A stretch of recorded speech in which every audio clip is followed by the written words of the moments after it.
Greetings and salutations, ladies and gentlemen. Welcome to yet another installment of the Lowdown on TSWS. I'm Loke7. He's Ham Solo. Hamothy, how you doing? I'm doing terrible because I'm getting everything ready now. And I was late. I was very late trying to get everything together. So it could be better, but it's not the worst. It's not the All right. worst. It could be worse. I'm doing all right. I'm doing all right. Special shout out to Vincent Vega. This dude, always on time, all the time. Just relentless. Thank you so much, Vinny. Appreciate your consistent support. Big Mad Mo, welcome stop. in. A cracked lens. Stop Whoa. and count to 5 real quick. 1, 2, 3, 4, 5. What's that? There we go. Can you still hear me? Yes, I can hear you. Was my audio off? Yeah, I had to shut off your audio real quick, but you're back. Go ahead now. We're 100% solid. All I got right. the earphones in. I'm good to go. No, you were popping. All right. I had you coming out of a regular speaker, so it was coming through on my microphone. And I didn't want to put the people through that. You know what I'm saying? So yeah, we're doing it. All right. We good. Okay. Take 2. Greetings and salutations, ladies and gentlemen. Welcome to yet another installment of the Lowdown on TSWS Gaming. I'm Loke7. He's Ham Solo. Ham, how we doing today? As I said earlier, I could be doing a little bit better because I'm getting everything together super last second because me and the wife went out and had lunch, kicked it, and as a matter of fact, bought one of these. So this is just the pack. Ooh. This is just like the accessories only. Yeah, this is just the accessories only right here, right? So, but it comes with the whole little box, and you know I have an Elite controller, right? But the thing is I have the regular Elite controller. This is just an extra set because I got this right here. I got the core controller, and there's reason behind it. I'm not over here just spending money on controllers. It's not just consumerism. It's not just consumerism. All right. Nope. The reason behind it is my wife has been driving me up the wall. Can I use your Elite? Can I use your Elite? Can I use your Elite? Oh, you're taking away the Elite from me.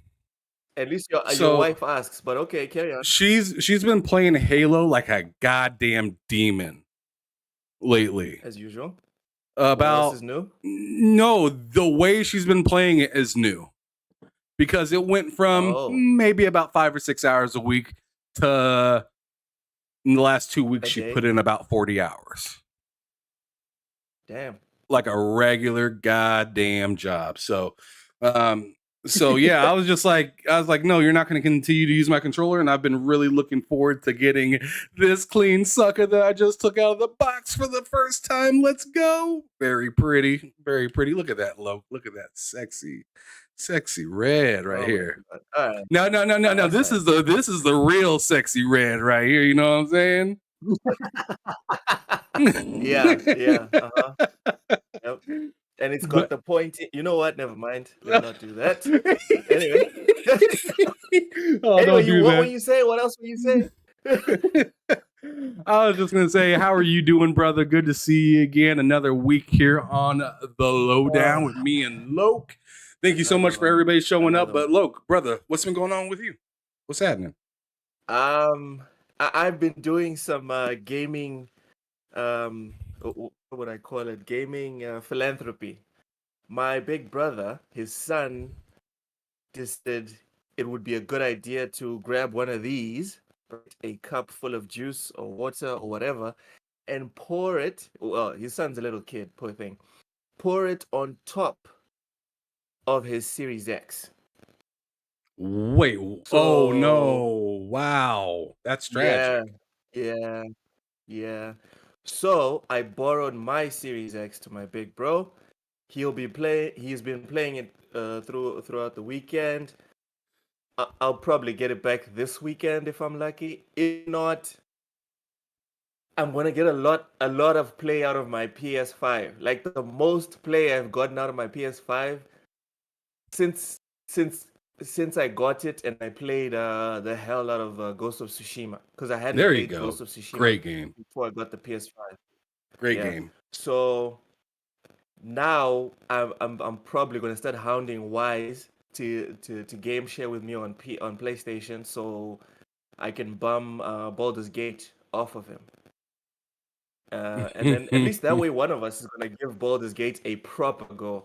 This is the type of scenario where it's like the gaming gods to intervene for me to stop playing Starfield. So that's how I've been. Um, Shout out to Vincent Vega. Came in here first. This guy's checking receipts, checking time. He rides with that coach on remember Drumline, that old movie Yeah, with with Nick Cannon. Nick Cannon.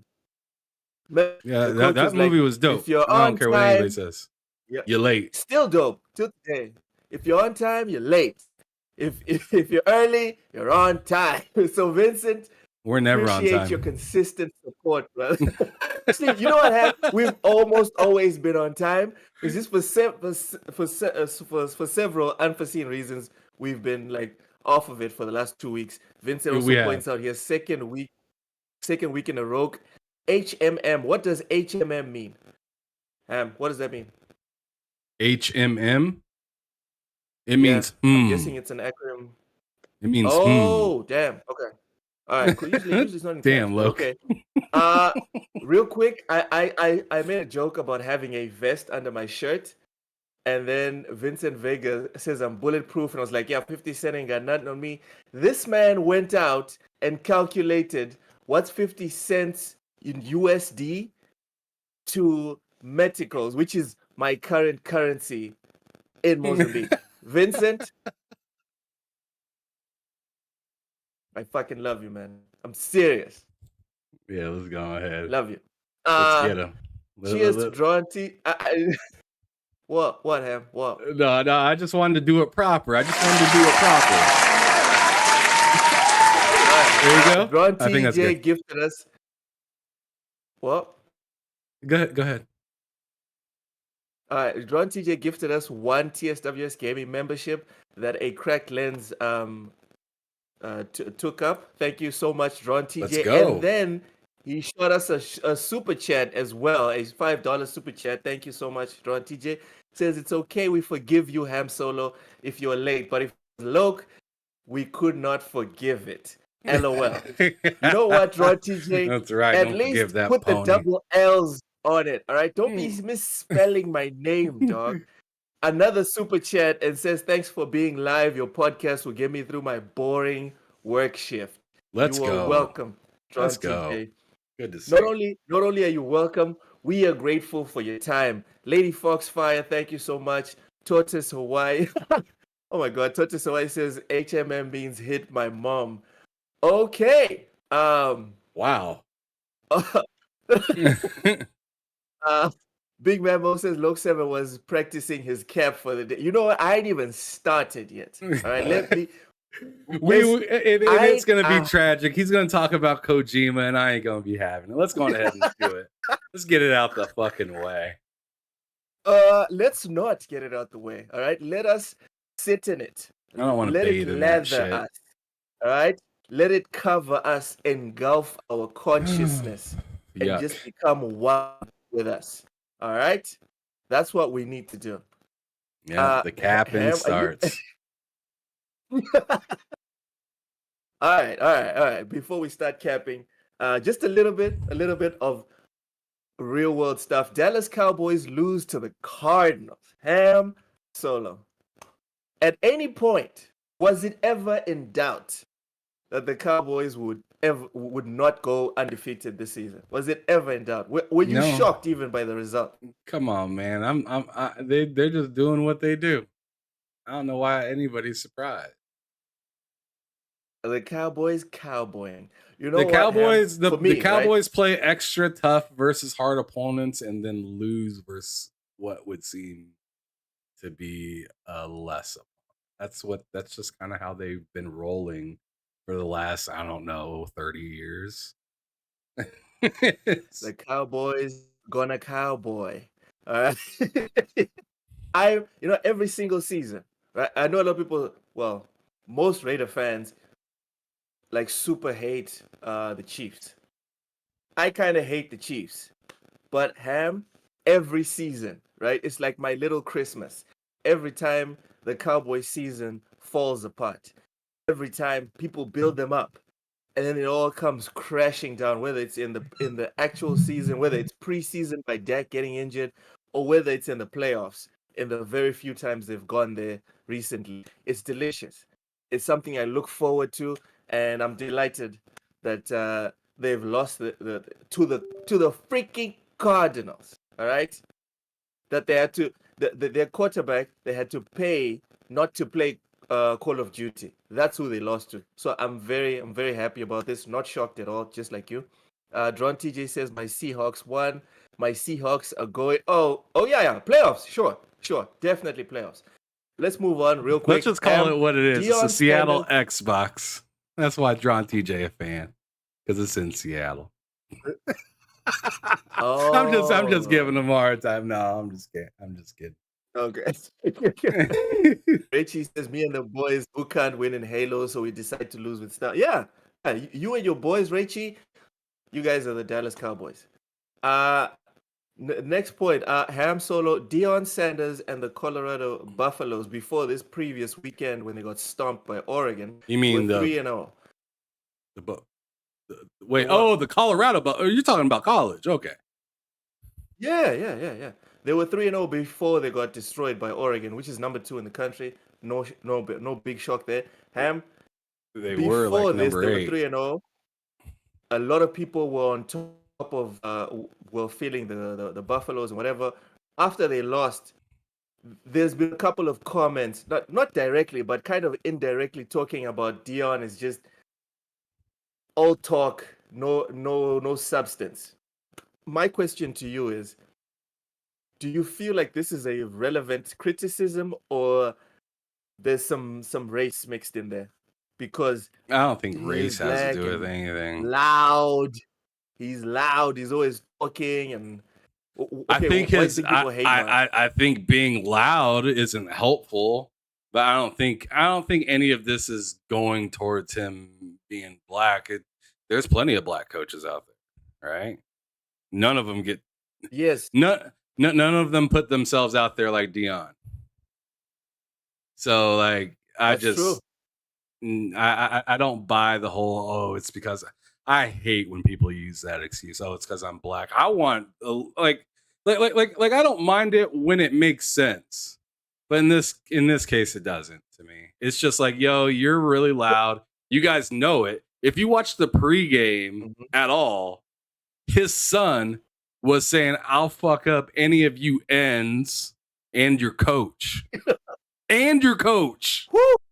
He called out the Oh my coach goodness.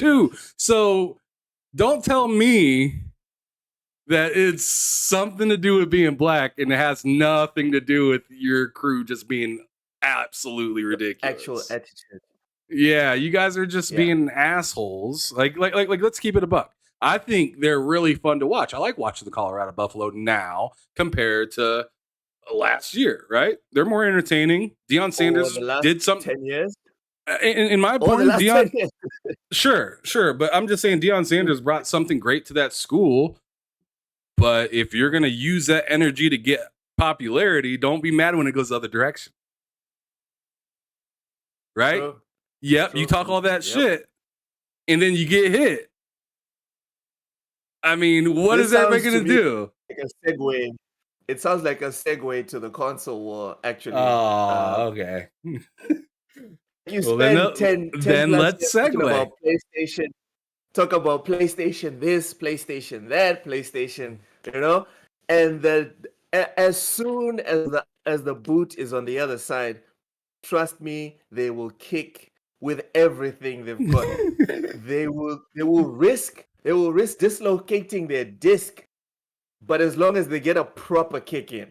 Yeah, they're gonna put 2 It's full not hooves fair. on you. 2 hooves. They're gonna hit you.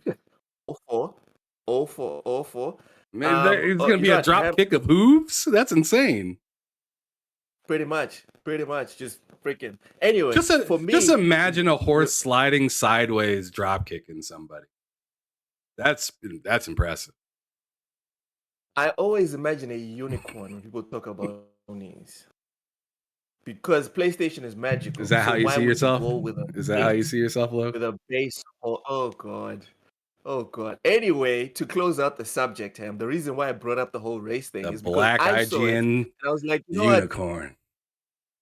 Oh god. The point is, when I saw this, I was like, you know what? Maybe because I'm looking at it from someone that's not in the US, I'm looking and I'm like, dude, Dion kind of makes himself easy to hate. But maybe it's because I'm seeing it the wrong way. Because I was seeing exactly like you're explaining. It's like, dude, there's no black coaches doing this. But also, if you notice, there's no white coaches talking the way Dion talks before games. Most of the time, the confidence comes after the game, talking about, yeah, we controlled the game, we did this or Dion. It was still like no one even knew that Colorado could be as good as they turned out to be. Dion is talking about in the pre-games, like, yeah, we're about to do some damage, I'm ready to kick some ass. Then they go out and they do it, then they do it again. and he keeps getting like even more braggadocious. I was just like, how can you call this a race thing? If you were white, everyone would be on your ass. Mm-hmm. Sour Blow says, yes. Ham, do you know who Jade Cargill is? That sounds real familiar, but not off the top of my head.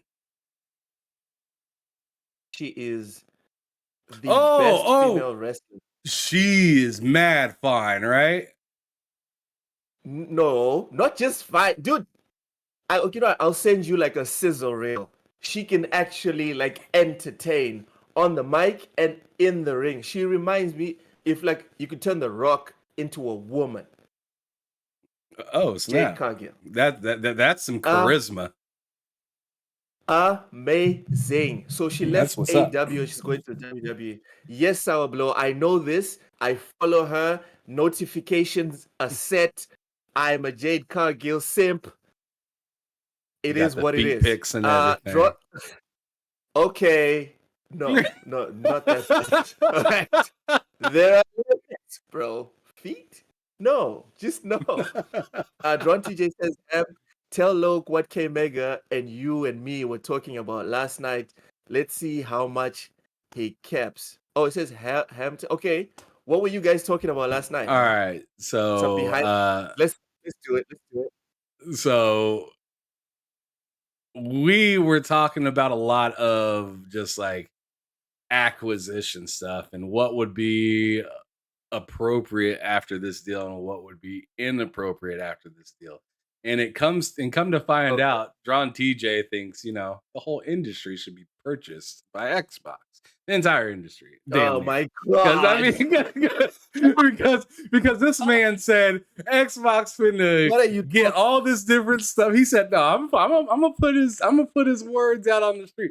He said Xbox needs to get a ton of different things, and then they can just tell Sony that they can get Square Enix. They can just tell them, you know what, you can have this. You can have the leftovers. Pretty much. I mean, I summed up a lot of that. There was much more in-depth conversation. So we were talking about, we were kind of continuing our conversation from me and K Mega's show, where we were talking about like what would be appropriate, and I was and I was bringing up like a Sobo and like just various other ones.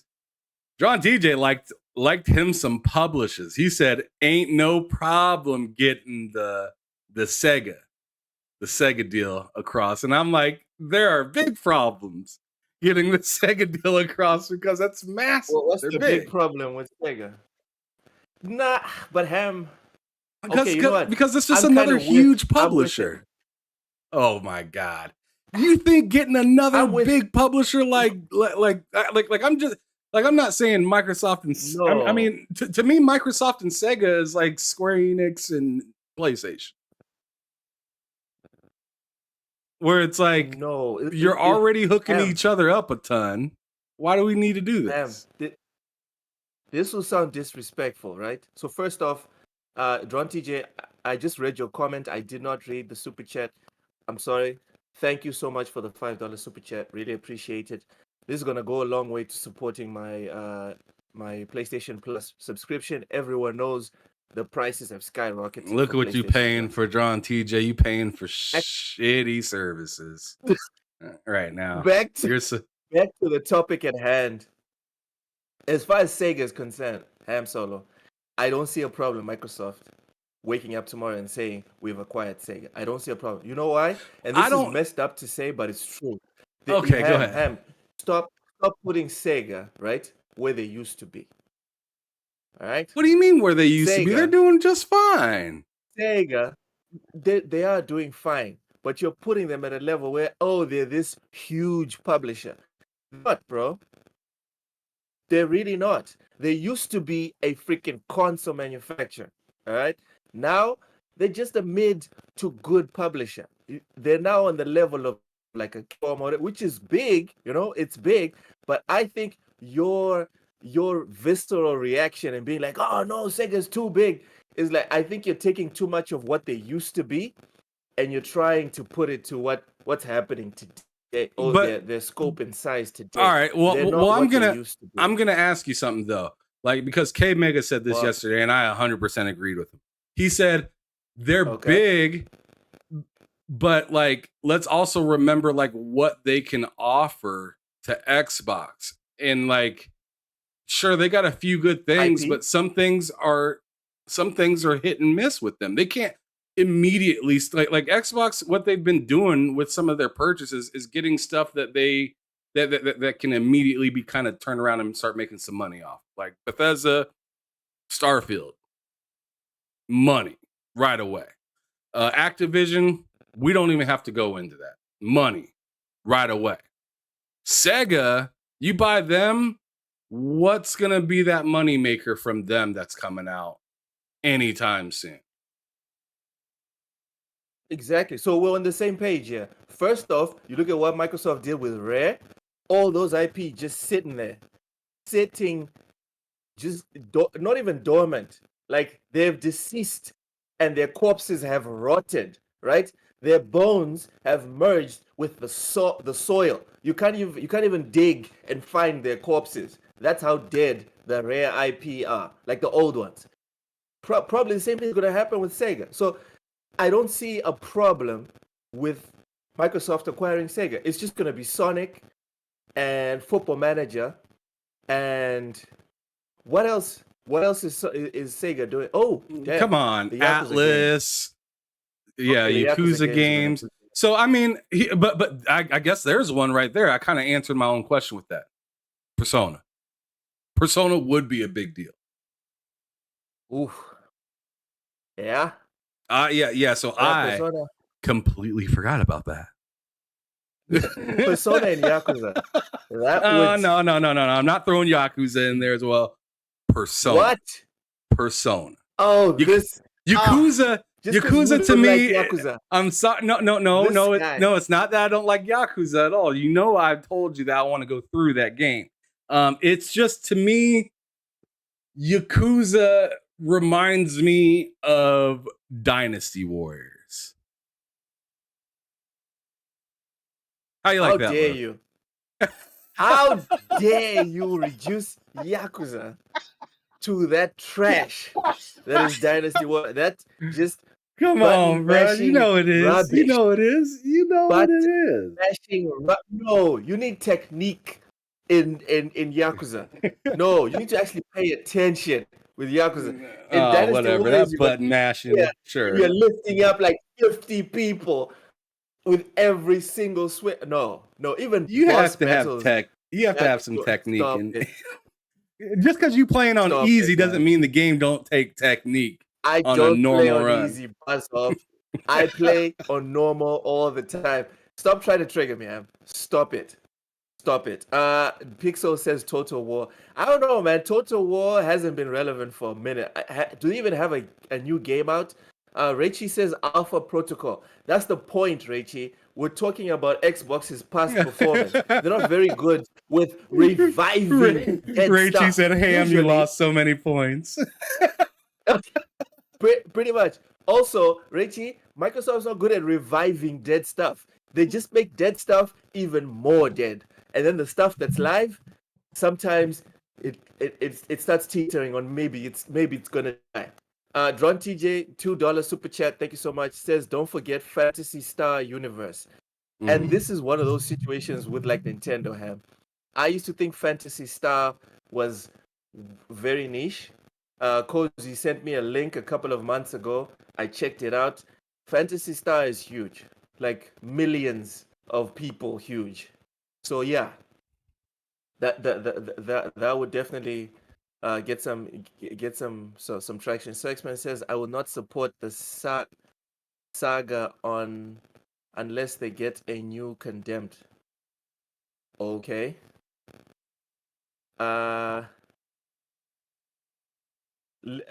you know what? We haven't even gotten into our topics, and we just segue into your purchase discussion. But to reiterate my point, I agree with Dron TJ. Yes, they can go ahead and take Sega. Which one was the other one that he said they should get? There was a lot. Like I said, he was talking about a lot of different Everything things. but Yes.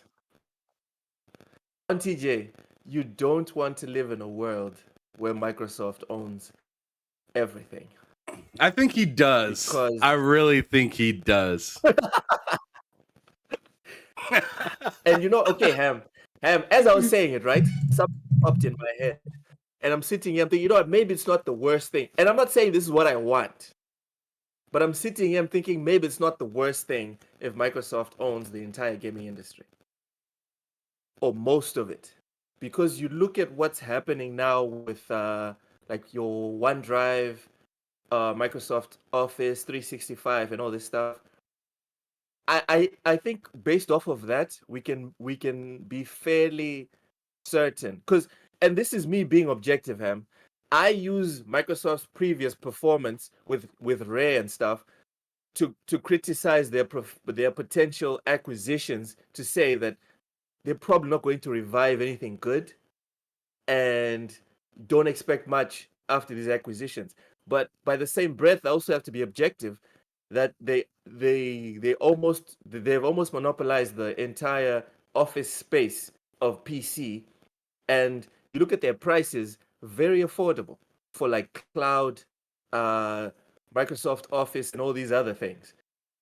They could kind of like squeeze you all the way, but their prices are affordable for anyone that has like, I don't know, $100 a year, or maybe $50 a year or whatever, depending on how many gigs you want and which modules you want from their Office and 365 and OneDrive, etc., etc.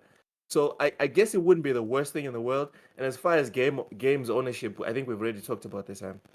You're not going to move on, or you're not going to put the genie back in the box. We are going digital. It's happening. Everyone on PCs woken up to that reality. PCs are coming without disk drives. There's nothing you can do. Raichi with the $2 Canadian $2 Canadian super chat. Thank you so much, Raichi. Says cross-gen games are superior to current gen games. Ham, would you like to say something about this, or can we move on? Well, first thing I want to say is, if there's any way that you usually go about fixing your static, going ahead and do that, because I'm getting a lot of feedback. From me? Yeah. All right, but as for what Raichi said, I mean, that's an interesting argument right there, because I mean, let's see. How's my static? Let's see. Now? The last, or so as of right now, it's not there. As I'm trying to think. So I mean, obviously, like the last few game of the years, games have been cross-gen, and even some of like the second place games, so like your God of War, stuff like that, were cross-gen. Um, but there's been some really good current gen games that are out. I mean, Starfield's obviously one of them. Um, but then again, there's. But see, I don't know how to really answer that because Switch isn't next gen at all, right? And and they're pumping out a lot of great games, right? So you, I mean, obviously, Tears of the Kingdom would be considered last gen, right? So would Yes. anything that comes out on the Switch.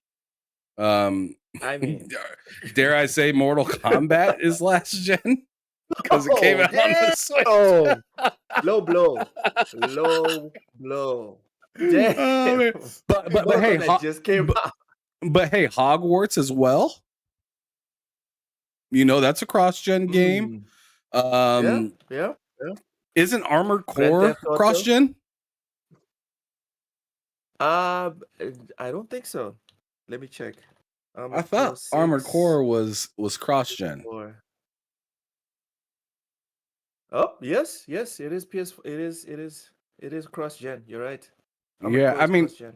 I mean that's an interesting thing to say, but also keep in mind, like I don't feel like we've completely got into this generation, even though years have passed. Does that make sense to you at all, Loke?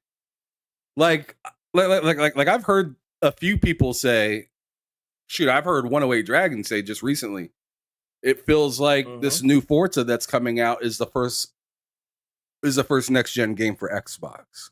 Like next gen just completely all around. I didn't completely disagree with Isn't them. Starfield exclusive? Isn't Starfield exclusive to the X? To the X and Is it S, on the Xbox yeah. One? No, it's not. Oh, okay. Wait, it's on the Xbox One? No, it's not.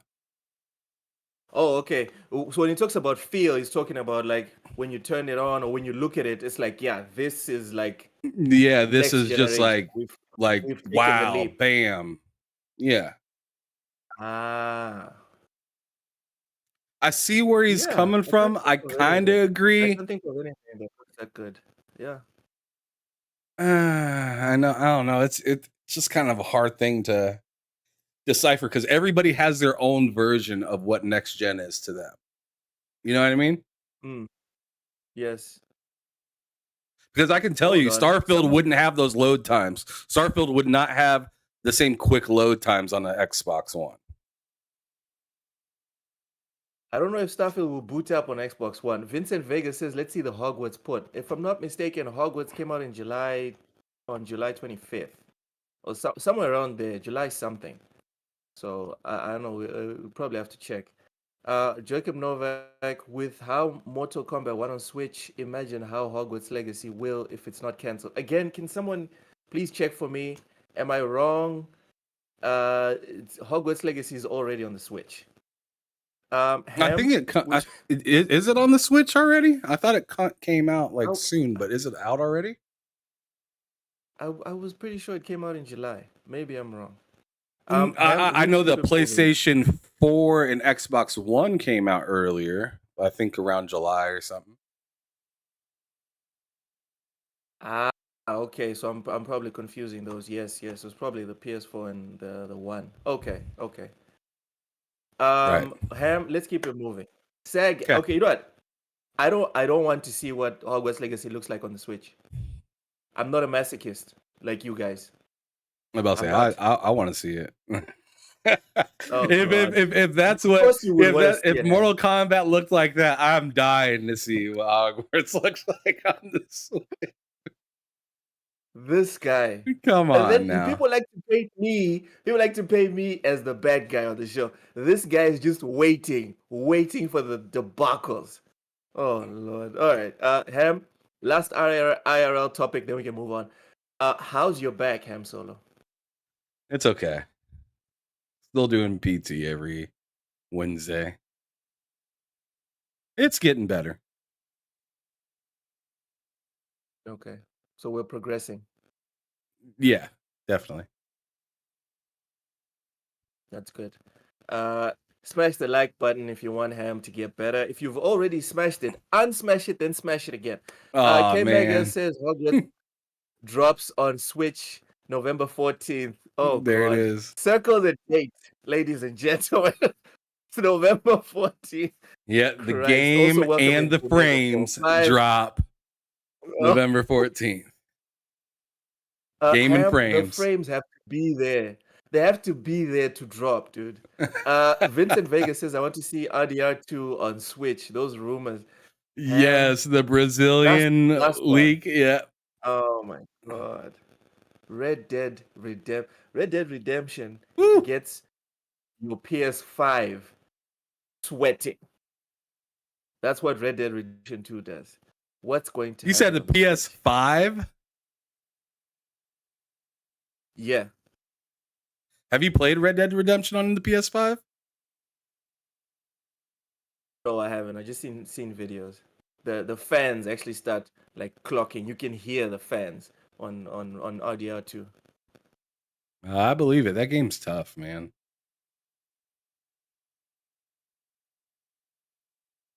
Anyways, You're breaking up. no, I said that game's Oh, am I tough. glitching? Yeah, it's you. Okay. Okay. Dude, RDR2 is one of the best looking games of all time. Not just like now or whatever. Of I'm not all time. disagreeing with you there at all. K Mega says it'll be epic. It will not be epic, K Mega. It'll be memes everywhere. It'll be embarrassing for everyone involved. He did put game over at the end. Pretty much.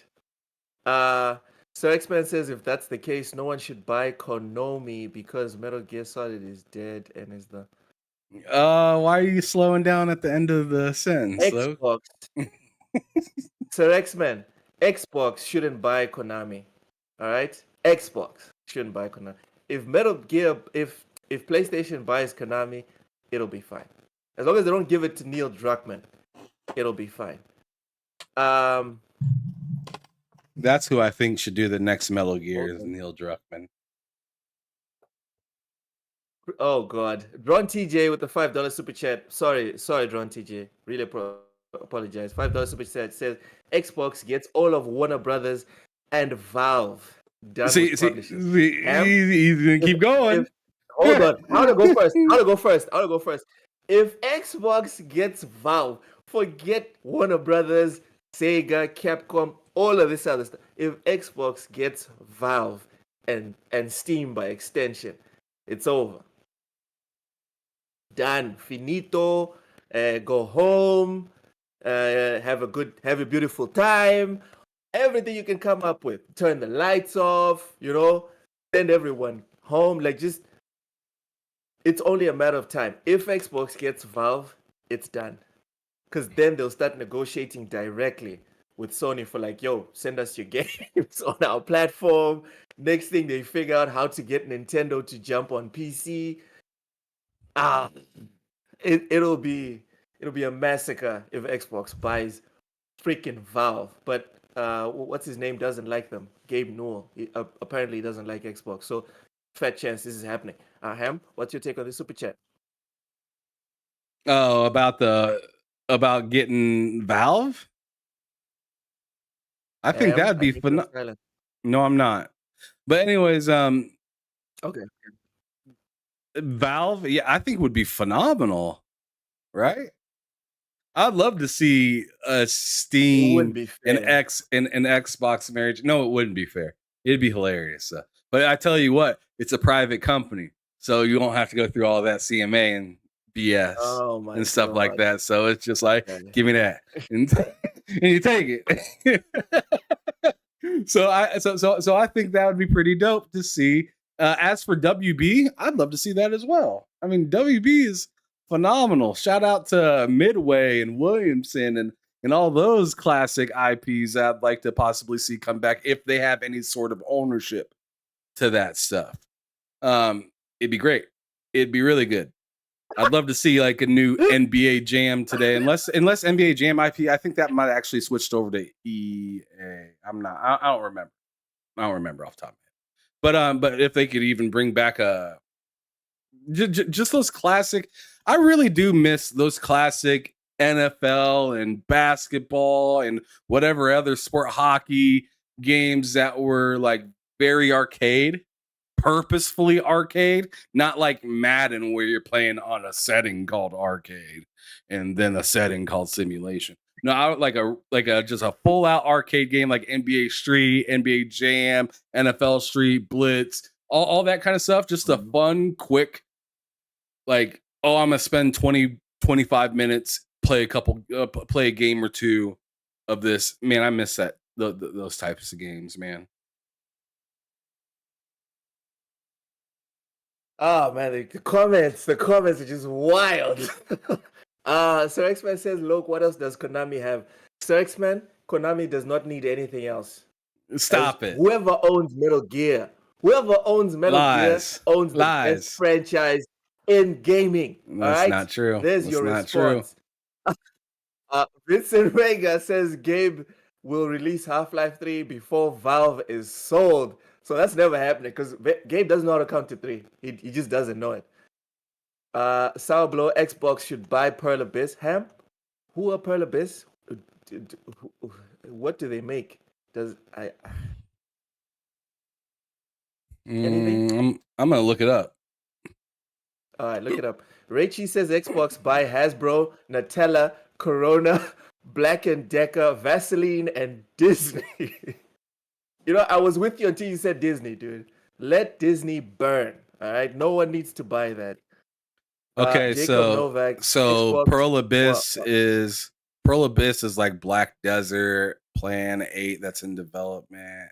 That Crimson Desert game that's in development as well. Nah, it's cool. It's cool. He said, I don't want it. Nope. Nah. K-Mega 405. You know, Xbox can have that for free. K-Mega 405 says that's the end game for Microsoft is getting Valve. Did you mean value or Valve? I'm guessing you said your interest was he meant Valve. But yeah, it says value here. Okay. There's no need for Microsoft to do anything. That's his country ass. K-Mega, yeah. I am 100% with you, K-Mega. If Microsoft went for the neck, like before Activision, before anything, if Microsoft just went for Valve from the get-go, that'll be it. From like there wouldn't even need to be all of this Bethesda, all of it. No. We own the de facto platform on PC, which has the most players on the planet. That's all. Done. No need for a conversation. Or even other acquisitions, CMA, all this other drama. No need for that. Jacob says, I don't know about Gabe Newell hates Xbox thing because even if he spoke at E3 saying Portal 2 will release on PS3, he has been very critical against Sony with the COD thing. All right.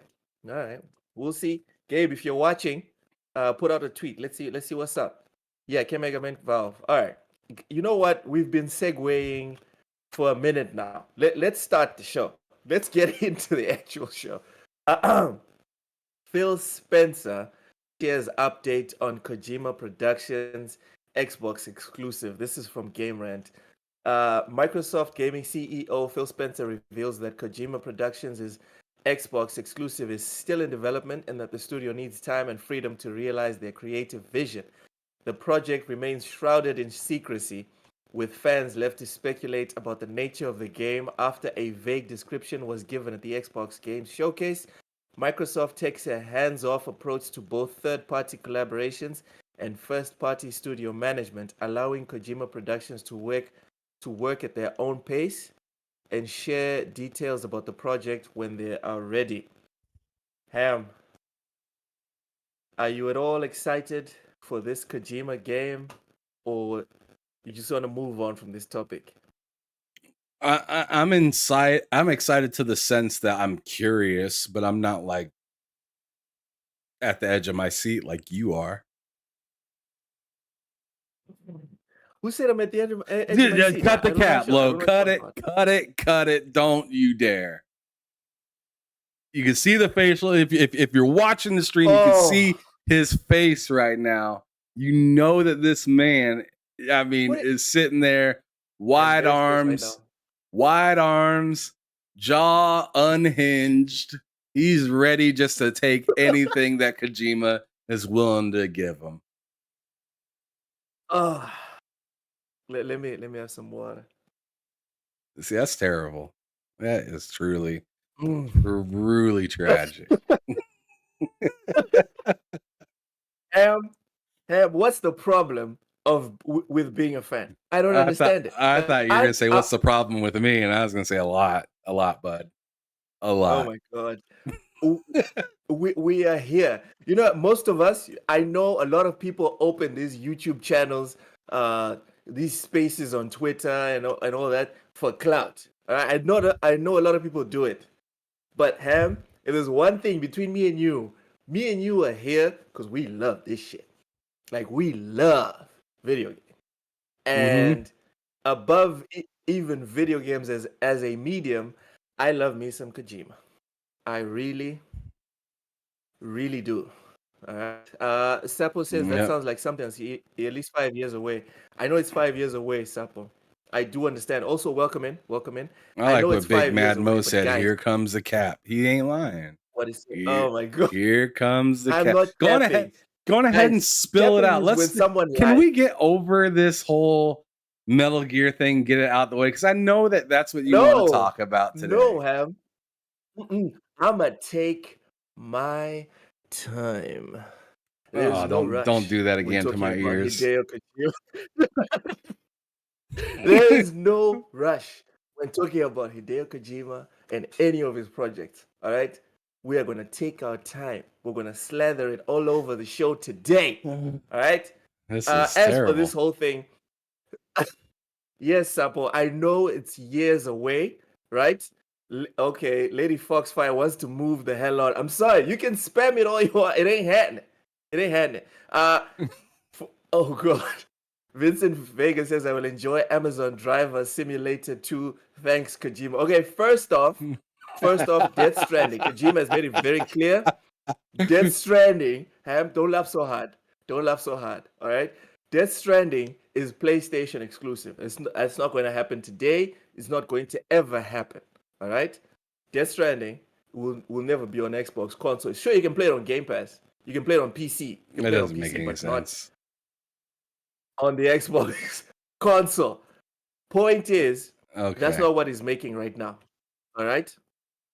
Kojima is making and this is just me speculating on stuff I've seen from like rumor Reddit message boards and stuff like that. A couple of groups I'm in.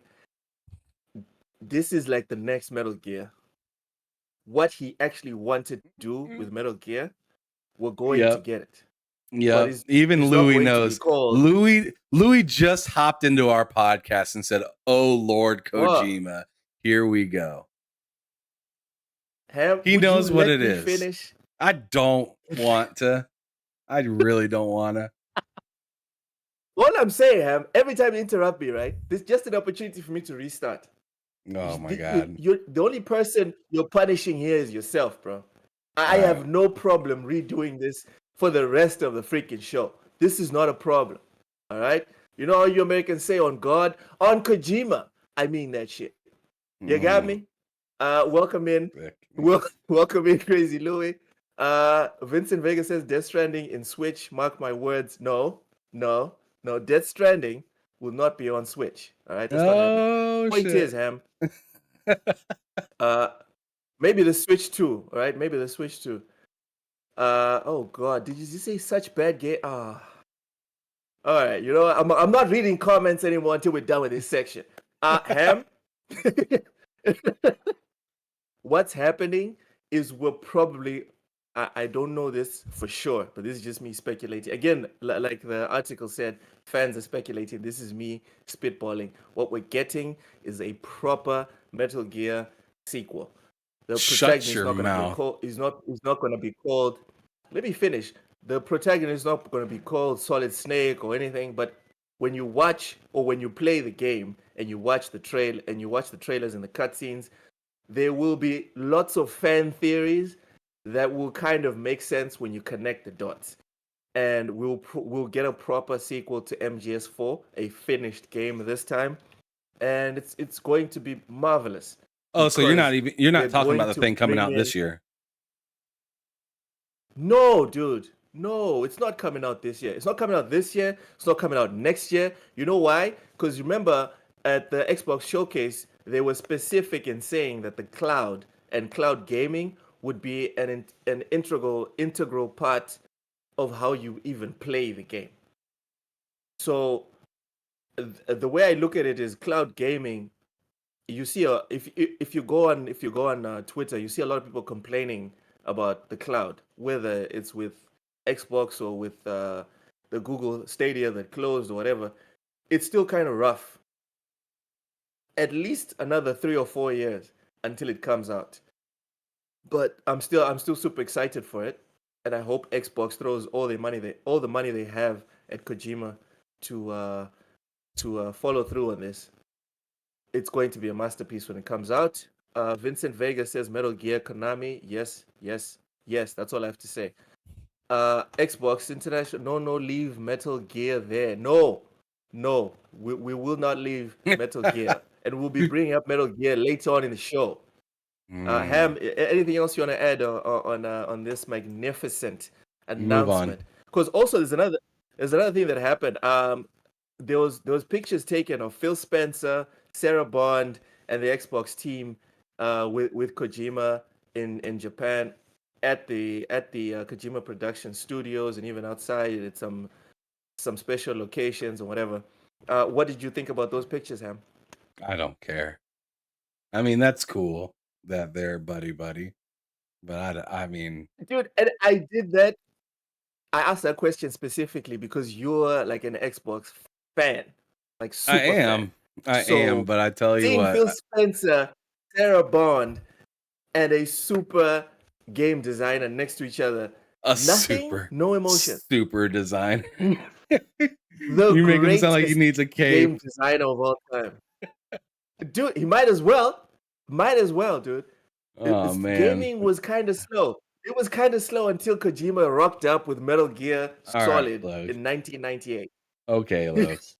Okay. It wasn't dead, but it was kind of cookie cutter. It was like, yeah, we kind of it's another RPG. It's another whatever. When Metal Gear came out, everything changed. The same way when Grand Theft Auto came out, everything changed. Metal Gear did the same thing.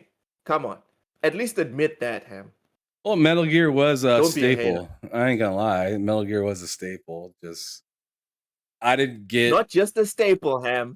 Metal God, Gear. what do you want Say me it to say with about me. this I shit? know it hurts you. Metal Gear changed the entire gaming industry for the good, the same way Grand Theft Auto 3 did. I Be don't know honest. about all Stop that. hating. I think it's Stop close. hating. I think it's close. But Grand Oh Theft my Auto got God. You're took such a took the hater. cake. You're How's such that a hating? hater. I agreed. Just I If agreed, Metal but I Gear just came said, out on Xbox, you oh would my hesitate. god, Because people would sit no, there and say, stop oh, it. Halo changed the gaming industry. You'll be like, oh yeah, hell yeah. Oh, It Halo, did. yes, It yes. Metal did. Gear, It did. I Metal Gear don't did. know, No, man. no, no. You're saying Shut the you asked hell up. me to equate it Nice. to Grand Theft Auto 3, and I'm just saying, like, I feel like Grand Theft Auto 3 was more insane than Metal Gear, in my opinion. It just was. But I'm not gonna say Metal Gear wasn't like a staple to gaming once it came out and showed everything that it could do.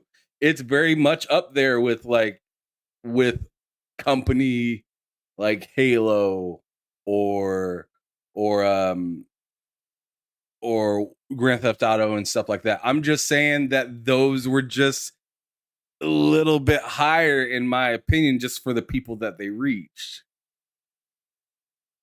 My opinion. My opinion. I could be wrong, but my opinion. Oh my God. Drawn TJ says Halo is better than Metal Gear. Okay. All right. Well, I Ham, what mean, does TTS mean? What does talk that TTS shit. mean? Because Jerry. Okay. All right. Uh, hey, Mr. Joanna Duck, welcome in. Welcome in. Says no Yeah. slander on Metal Gear. Oh Snake man, is here on the comes. level of Oh Mario. man, Of course, this guy gets it. This guy gets it. it is Sapo not also said it's great Mario. to see. Sapo said I loved it. It's really great seeing Xbox with Japanese devs. So this one follows on to the next point. Ham. Uh, This man. Phil Spencer briefly mentioned. Phil Spencer briefly mentioned that Xbox and Game Pass players can expect a lot more Japanese games coming onto the platform, whether exclusive or just third party. What are your thoughts on and feelings on that? That's awesome. More games is always good. Doesn't matter if it's coming from Japan, fucking Ukraine. What I'd love to see some games come out of Africa. Um, Man, but don't even get me started. I'd love to see that. But I mean, you know, they're not the best out east in Asia, or better yet, Japan. So like hearing that they're gonna continue to bolster that up is like music to any Xbox fans' ears. Like whether you love every single game or not, or you just dabble with a few, or maybe you don't play any of them. It's just good to see the the platform, you know, being more having more variety for everybody. So I mean, I think that's good. I think that's good. Some of not all the Japanese games are hits for me, but I mean, hell, man, like you gonna make another deal with Scarlet Nexus 2 when that comes out? Because god damn, that Yo, game being on Game Pass was a steal. That was phenomenal. Um, I mean, we already heard well, we about both Octopath got it like Traveler day coming one, out. right? We already heard about Oh yeah, the Octopath second. That's Traveler not going 2 to Game coming out. Pass though. It That's not might going to Game not, Pass. but you said Xbox. Oh, you said third party. Yes, So yes. you're just talking about Game Pass in particular. No. Phil Spencer said uh, more Japanese games are coming to Xbox, and that's for like Game Pass, exclusive Japanese games, and also third-party Japanese games. So he's including like the whole shebang. There's going to be games that you pay for. There's going to be Game Pass, and there's going to be like exclusives that obviously will also go to Game Pass. Yeah, it'd be really cool to see what's his name? Sixers Octavian happy. Because he's always Oh anytime my goodness. anytime something says it's like or like Ham. like like anytime something says that they're coming out with a game and it's Japanese, he's like he like makes like a cover art pretty much for the Xbox box and says, "Hey, you guys need to make sure you make one over here too." He does that about physical copies as well because I think he really likes his physical. Dude, if Square Enix announces Final Fantasy like the Pixel remaster, forget the remake of 7, just the Pixel remaster. If they announce that's coming to Xbox, we might need to send an ambulance to Sixers Octavia's house. Like someone's gonna need to resuscitate that man. I don't know what's if he's not on Twitter, someone needs to dox his ass, find his home, and just check, brother, are you okay? Because you sometimes you can ask for something for so long that when it happens, you kind of like what and lose your mind. Mishi Miyagi says Kojima is a weird dude, but he's the goat. That's the thing about goats, bro. They're all weird. Tom Brady, have you seen him run the 4-5? It's insane. It's like what? What's this? This guy is not a football player. Michael Jordan, this guy. Okay, Michael Jordan was not weird at all. Point is, being weird is sometimes it's sometimes an indicator that you have potential to be the GOAT. And Kojima not only had the potential but fulfilled it. How did we Jacob get back Novak on says that? people on Twitter asked if Death Stranding 2 was coming to Game Pass PC, but the reason the first game came to Xbox is because 505 Games made the PC port. PlayStation Right. didn't own Nixus back then. Oh, so not even the second one's coming to Yeah, Game Pass. 505 I So don't think is working on this one. So if you enjoyed the first Death Stranding, you know what to do. Just buy a PS5. Yeah. Let's do this. Let's move on. But you know what pisses me off? What chafes my tits about that, Ham? It's fine to say that, but if you say just buy an Xbox if you want to play Starfield, then you're toxic, then you're You're this, killing the then you're industry. that. All right, let's move on. All right, so Jeremy Brown says Michael Jordan was a terrible example. Yes, I concede. All right, Michael Jordan was a horrible example. One of the most well-adjusted professionals we've ever seen. Just let me shake that. Let me shake that off. Next one, Ham. All of Sony's systems allegedly, all right, allegedly hacked by new ransomware group. This is from Kotaku.com. Uh, and Ham, before we get into this, I just want to highlight.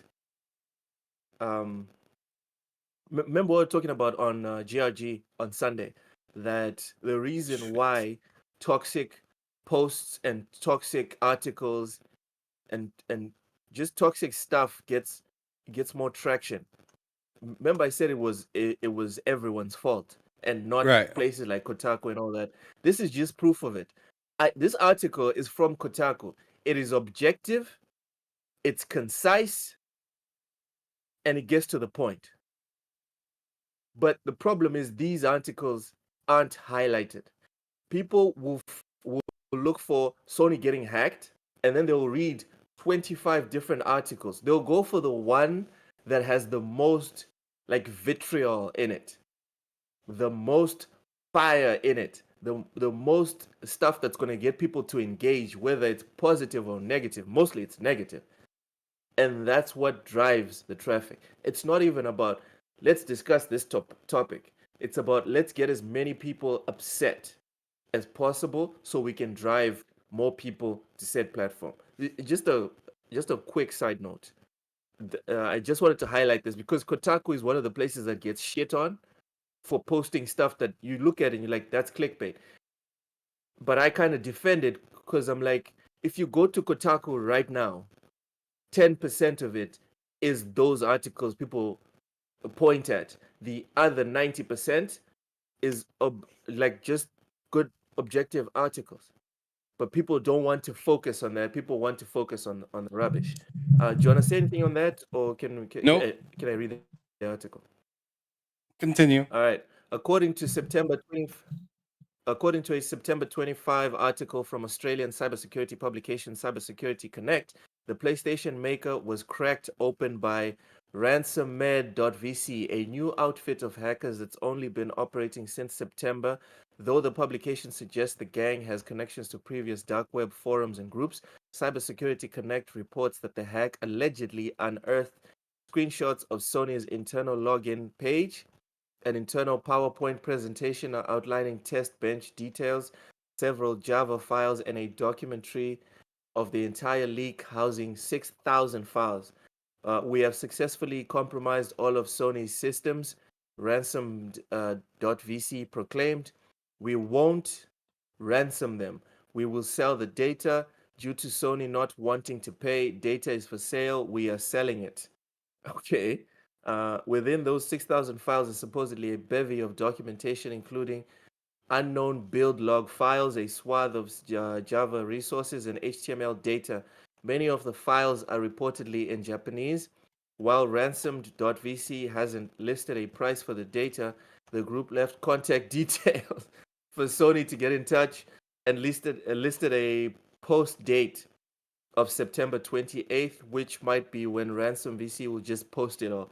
Ham, thoughts on this alleged breach? Bad timing. I'm just saying, Mm, bad. I said this yesterday on K Mega's channel as well. It's just really bad timing. Sony's already having a pretty quiet year. Um, they're they went up to bat against this Activision Blizzard case, and it went nowhere. But their game sales not the greatest. Spider-Man's the one thing that's about to come out for that console that's first party, and this happens right before that happens. As I said with K Mega, I think the best thing that they could do is just take care or try to keep this as quiet as possible as they roll out the new Spider-Man, because the last thing you want to do is have it be as loud and as popular as like the Activision Blizzard deal was, where you got like normal folks that are at home like, what is this that's going on in the gaming industry right now? Like that, like that's not a good look. The last time they got hacked, or the last time they got like a big time hack, everybody knew about that shit, right? And Yep. PlayStation Network was down for a hot minute. It wasn't some quick thing like Xbox has, where it's like down for a few hours or max like a day and then back up. It was like down for like weeks or like a month or something like that. As K Mega and Drawn TJ were talking about not last night. So I just think it stinks. It's not a good look. But at the same time, I mean, I find it kind of weird, right? Because it's like, What? why does this keep happening? Yo, Sony made all of us that have a PlayStation account do two-step verification and all this stuff. They tell you about all this like the security that they got. It's good. It's a lot better. You're paying now, but then this kind of stuff happens, and it's like, yo, like, how secure are you guys really? You know, it just Okay. continues to ask more questions, and I understand. I understand the at the end of the day, no matter how much you pay, your shit can get broke by somebody. Your shit can still get broke by somebody. As a matter of fact, I know that there are like businesses or things within businesses where they'll purposely, like, try to hack into something after they got a new update or new software to be able to protect said stuff. So like they'll like try to breach something that's hard, that doesn't matter. Like not another company, but like almost like themselves, or like buy something to work on to see how well this thing works, how protected they really are. It's just wild, You're a company, especially one that's going to be that's going more and more and more digital as things progress. Yep. It's scary to see that this kind of stuff comes up, and like, they said, pay us. Here's the number that you can pay us at. Like, wow, like that's some confidence right there. That's some mad That's kind of disrespect. Go on dumb. ahead. I mean, it's That's kind of kind of dumb. dumb. Like, I'm not It saying you is, should but do it. it might be kind Go of ahead. dumb, right? But at the same time, I don't think they're giving them their personal cell phone number, right? They're probably giving them some crazy like number that goes through WhatsApp that has like some sort of VPN, and like who knows, right? I don't think The they're saying, issue "Hey, is, call right? my mom and let my mom know that Travis No, said that you need to pay." like I don't but think that's not that's what's how. happening. That's not. That's not even what I'm talking about. I'm talking about like money. We've reached such a point. Did you know that you can now track crypto? Oh yeah, you can Like your track. Bitcoin, you can track Bitcoin now. It's not something that's shrouded now, that as soon as it's converted, you can't tell where that went, You right? can track. So You can for track me, cash. yeah, no, cash is a given. I'm just talking about Bitcoin specifically because a lot of people had the misconception that Bitcoin is like the new wild wild west. It's really not. Uh, so, jeez. First off, I want to defend Sony, but Of course, not the way of you think. course. Oh God, Ham. Go on ahead and You know what? defend Let me read Sony. this $2 super chat. Let me read this $2 super chat from Tron TJ. Um, that's why I won't buy a boat off a PS5. Okay, okay. So Ham, Okay, Mr. Jonah Dark, that's messy. He says PlayStation is so poor they can only afford games from dead studios, Saints Row, and now Callisto Protocol. LOL, Jim at the deal market. Okay, okay, slow down. Ham, Mad here's the thing. disrespectful. As far as your personal security, right? And this is what's wild about it. I think they front loaded the security, the structure of the security. So try and imagine like a football game. You can't get through to the quarterback directly. But if you go from the side and you go straight for him, there's really nothing that can happen. I think your personal account, my personal account, is safe from hackers trying to directly hack my account. I think that's safe. Okay? But Sony for themselves, that's where the risk is. And it's kind of wild to me because it only makes sense. Like if you want to extract something of value. Now, I'm not saying you should hack Sony. I'm not saying you should hack Microsoft. I'm just saying if you're going to hack, if you're going to try and extract value, you're not going to try and get someone's just one person's account or even 50 people's account. What you're going to do is go straight to the source. So this blew my mind when when the whole thing happened because I have this conception that it would make sense for them to have everything in order. If everything's in order for me, then they have everything in order for themselves, which is not what. Oh my God, Mr. 7G says my account is safe. Says Loke. Again, if you were listening, Mr. 7 Digit, this is just me making an assumption. This was my assumption before this whole thing happened.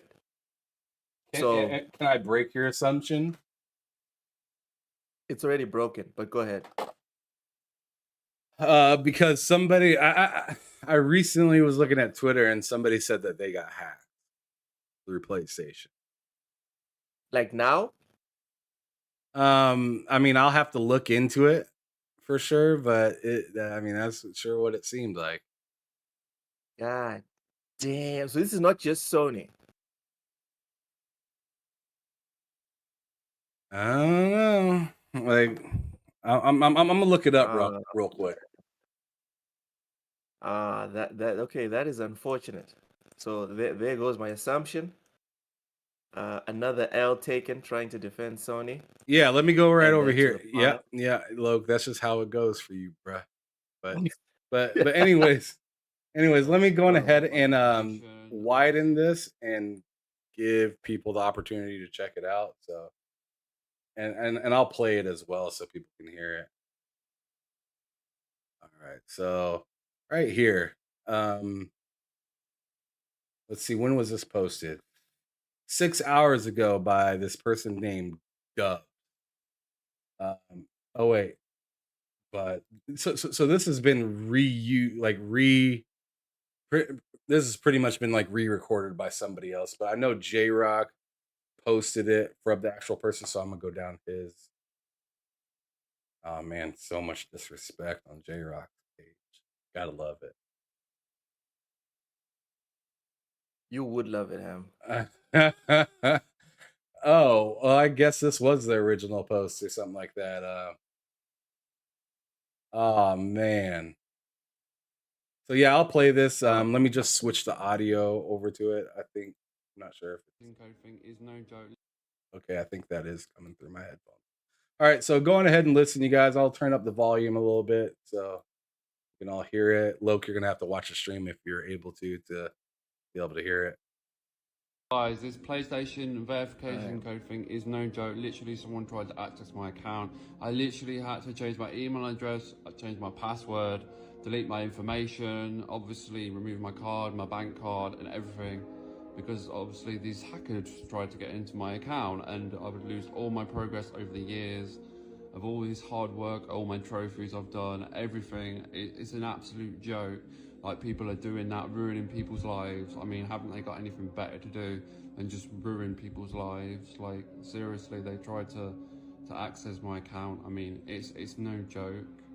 Like, you can see, guys, on my computer, you can see someone tried to access my account on the 20th of this month in Brazil, basically. So like everybody's data is just at risk. It's so bad.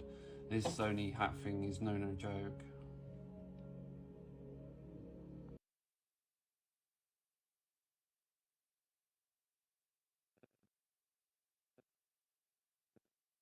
Did you see it?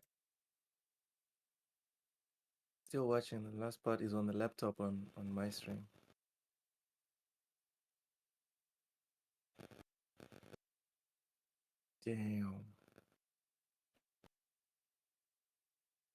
Damn. Loke's still feeling safe. Wow. Not my PlayStation.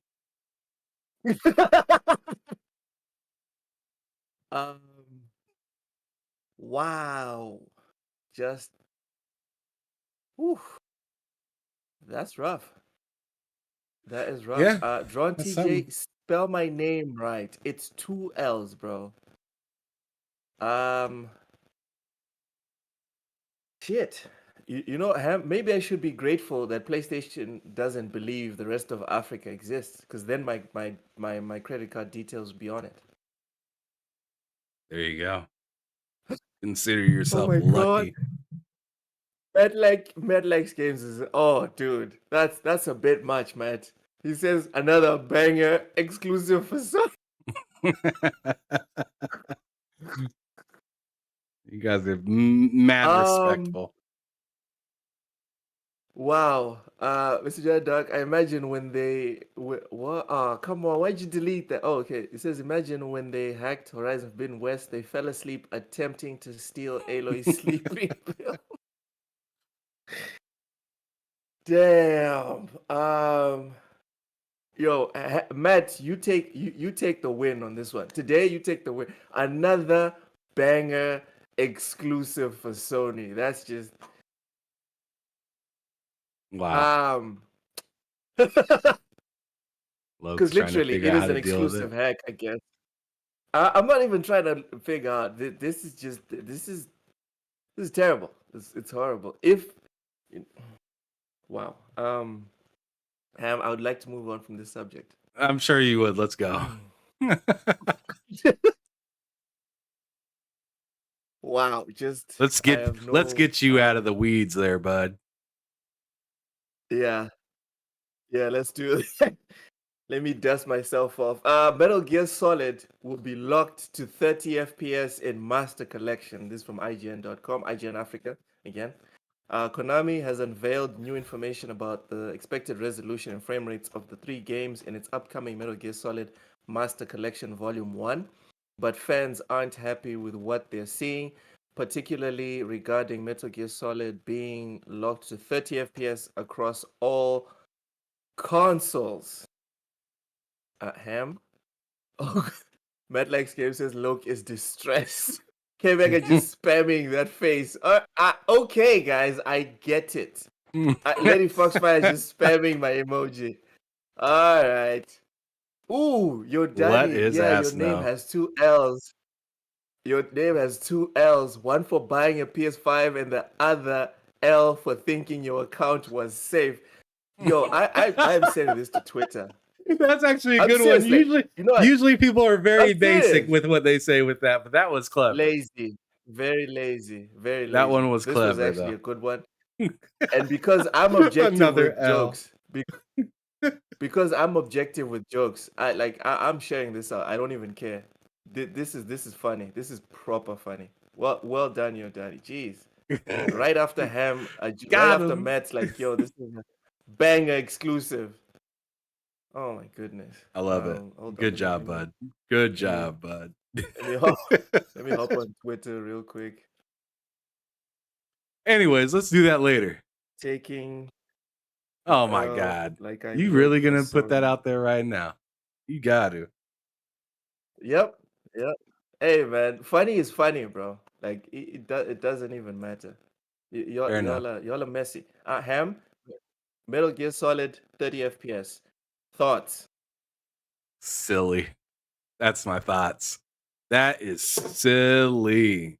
Like I'm not even really hating on 30 FPS as much as I'm hating on it being that old and it still needs to be 30 FPS. I think that's just wild. I tell you what, the game must break or something like that if you try to turn it up to 60. Like it Something must must happen. Yeah, something tragic must happen for the first one of the series of all of them to only be held to 30 FPS. That's just crazy because the rest of them, I believe, were 60, right? Which rest of them? There's nothing on 60, bro. No, I'm pretty sure there's the other ones are all at 60. My bad.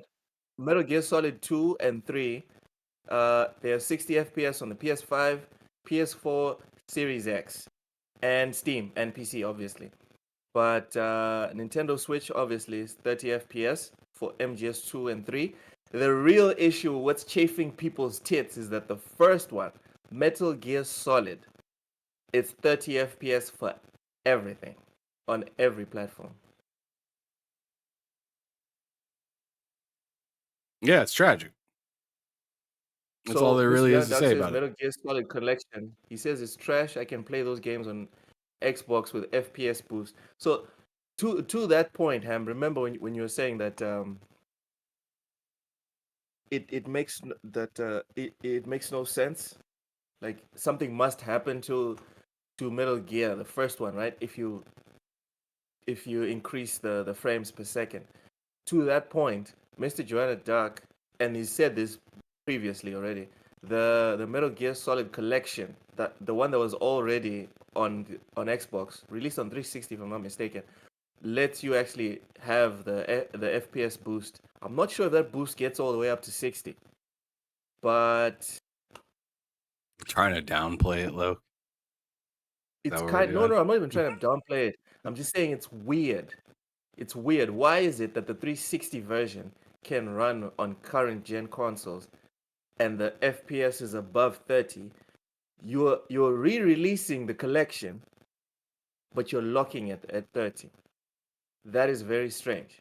And I'm not even trying to say, oh, it's fine. It's terrible. It's a bad look, in my opinion. But again, well, but Konami isn't even used to getting looks anymore, so a look in general is just nice for them, I guess. Good or bad? Yeah, they just want to be looked at. K-Mega45, that man, he said he needs to talk about something. Dude, I'm not here trying to pretend that there's a way to damage control for a certain topic or subject, dude. An L is an L, bro. I would know because I have two of them in my name. So that's why we're talking about Metal Gear. Speaking of L's, let me read the rest of the article. The table above shared on an official Konami website for the collection earlier today, and most notably has Metal Gear Solid locked to 30 FPS across all platforms.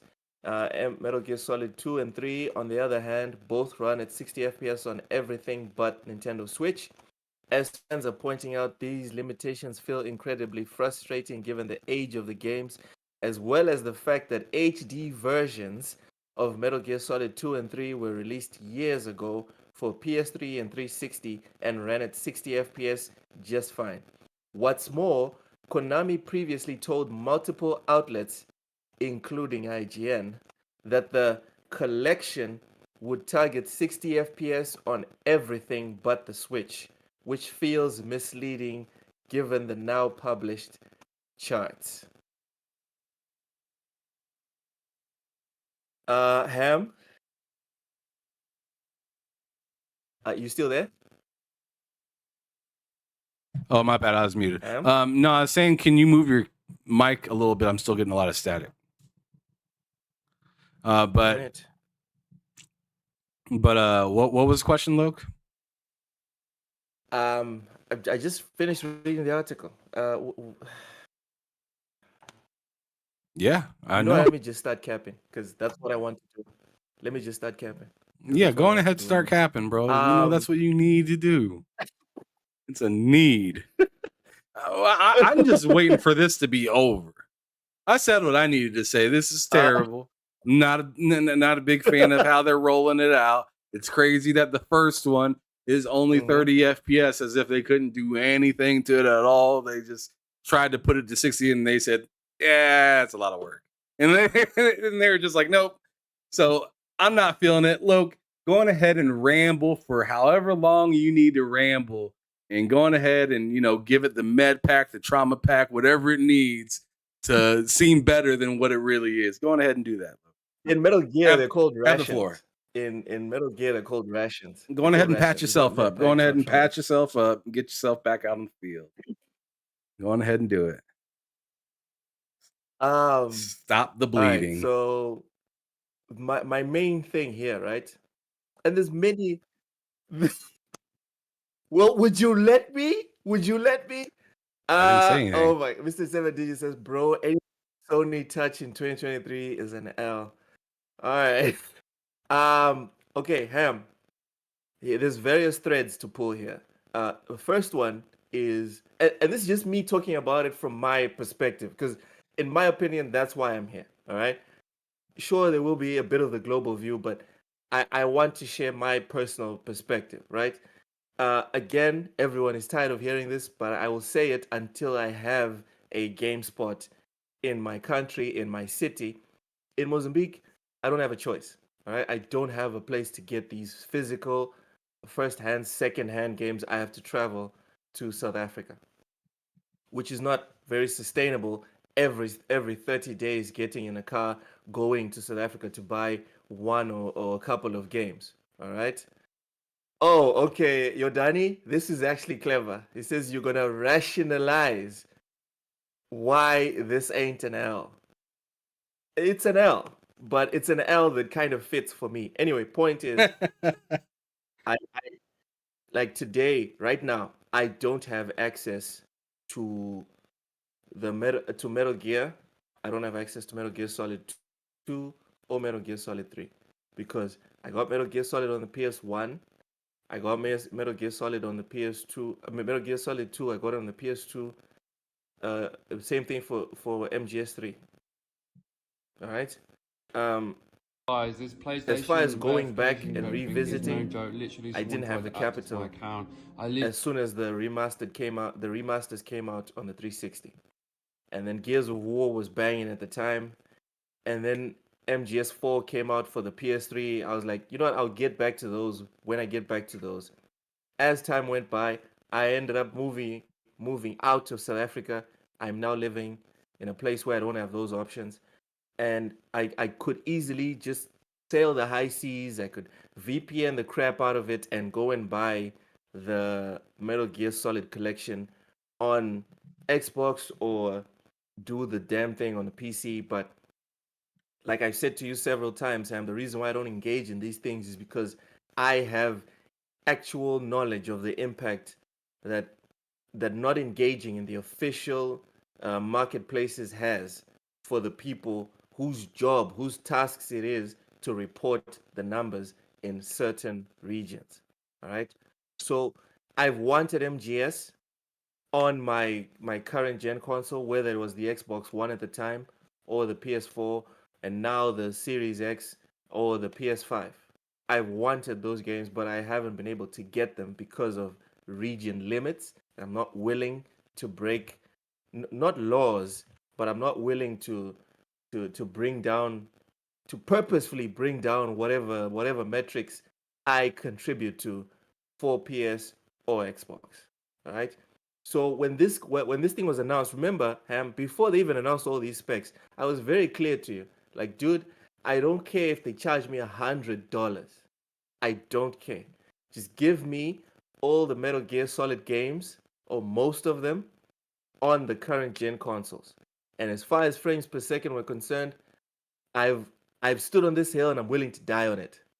30 frames per second is what I wanted. Being able to get even just these two, Metal Gear Solid 2 and 3 at 60 is a bonus for me. What I wanted was Metal Gear Solid collection working on my current consoles. That's what I wanted. That's what I'm getting. And I get people that are upset about this specifically. I do understand it. But I also have to be honest with myself and I'm objective about not being objective when it comes to Metal Gear Solid. I love it. I love Metal Gear, and I'm going to buy this. I don't even care. That's all I wanted to say.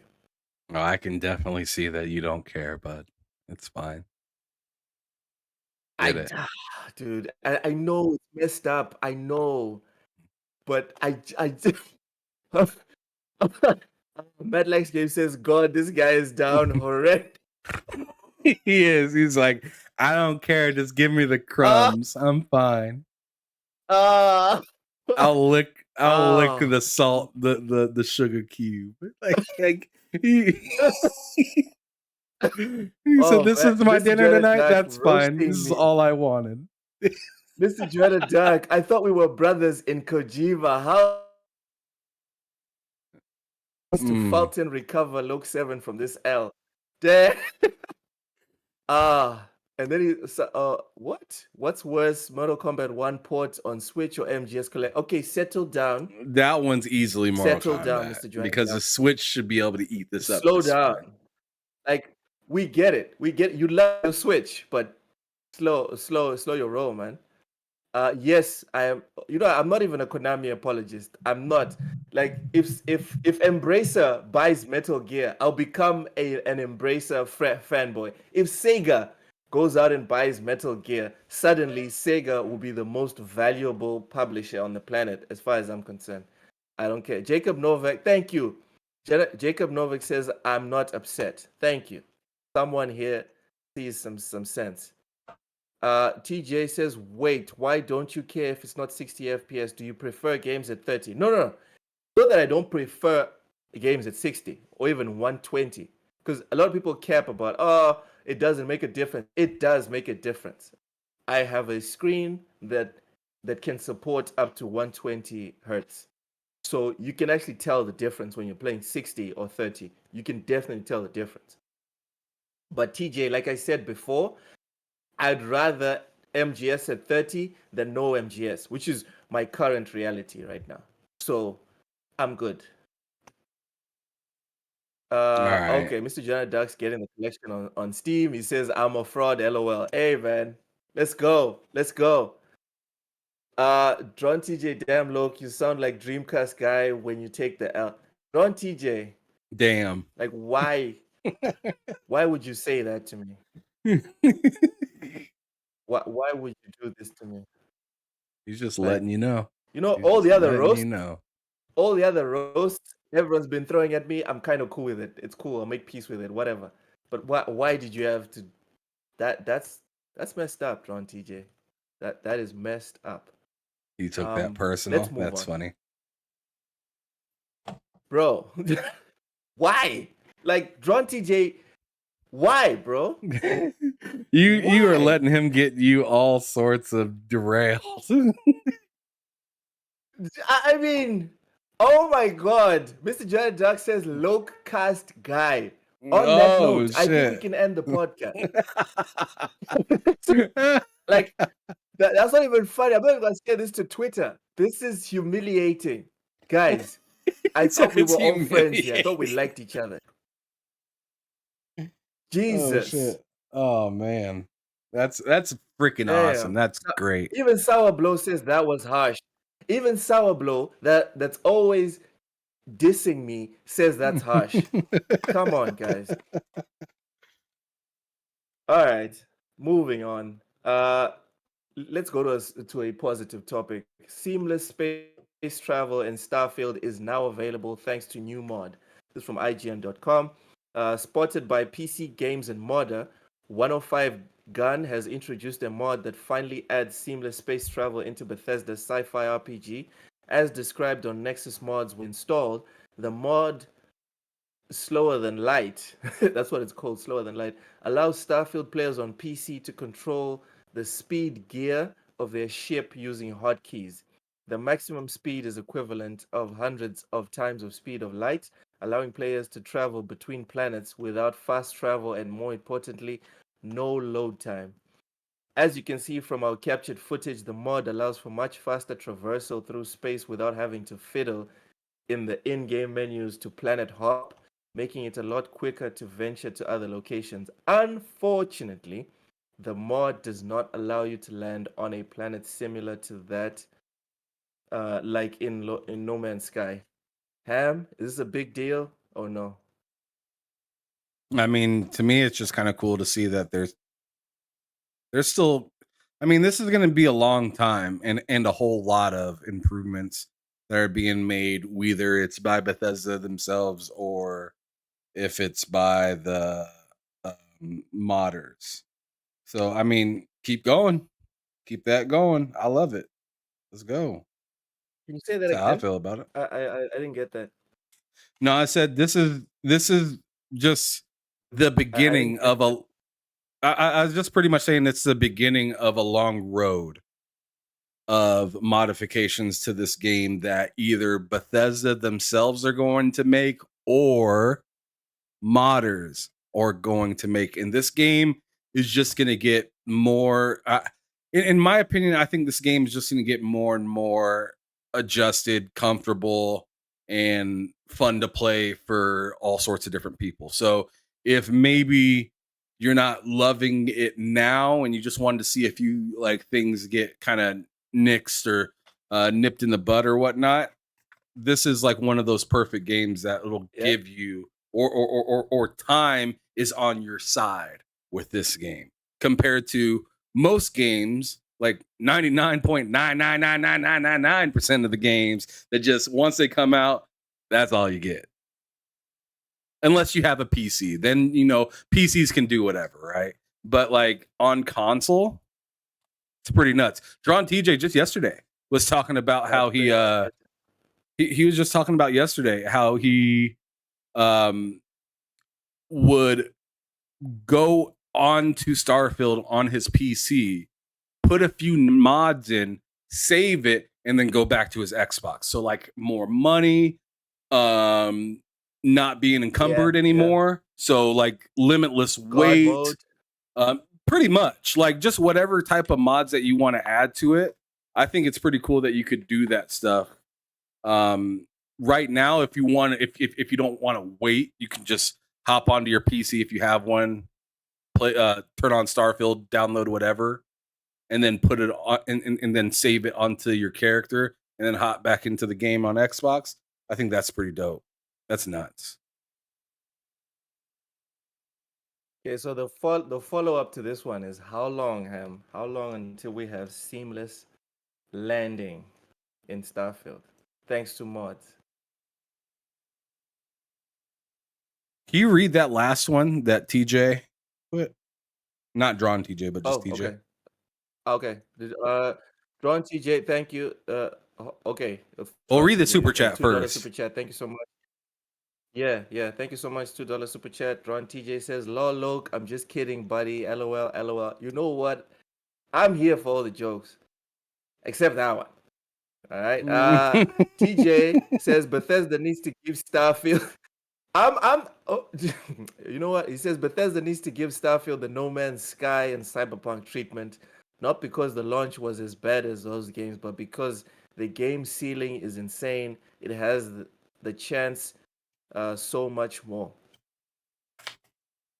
Ham, I've seen some pretty wild stuff. I saw someone build, I think it was Nick something or Vic something. He built a city, essentially. Oh yeah, ain't that dope? A self-powering city that was also a factory at the same time. When I saw that, I was just like, bro, this game is so like deep. So when I read this from TJ, like no offense, TJ, when I read what you're saying, I'm sitting here and I'm thinking, are you sure you understand the breadth of Starfield right now? Like before you talk about adding Cyberpunk or No Man's Sky stuff in it. Like right now, that game is already, in my opinion, a bit much. It is, Ham, but you I address kind that of TJ's yeah. I wanted to go in on that a little bit too. I kind of agree with him a little bit though. Like all he's really saying is he just wants long-term support, which I'm expecting. from Xbox. And I mean, if they're willing to still talk about Redfall at this point, then Starfield's gonna be fine. Starfield's gonna be fine if they're still trying to fix Redfall that most people said I'm not going back to, or a lot of people said that they don't want to go back to. They're gonna be. I mean, there's already, like, if you've seen the leaks, and which you already know if you bought the premium edition, there's a DLC that's already in place to be coming out for it at some point, maybe next year or early the year after, right? So there's your support on the content side, but on the like fixing and adding to, I think we're going to see a lot of that type of stuff. I agree with what somebody was saying yesterday. I don't remember whose chat it was in or whatnot. It wasn't more, actually, I think it was on K Mega's show yesterday. They were saying or the crossover, our show, whatever. But they were saying that, man, I really hope that they add more ship parts.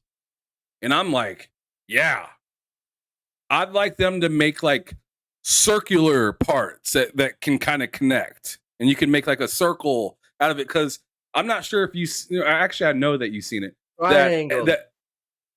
Triangles would be, or more triangles that flip in different directions would be cool too.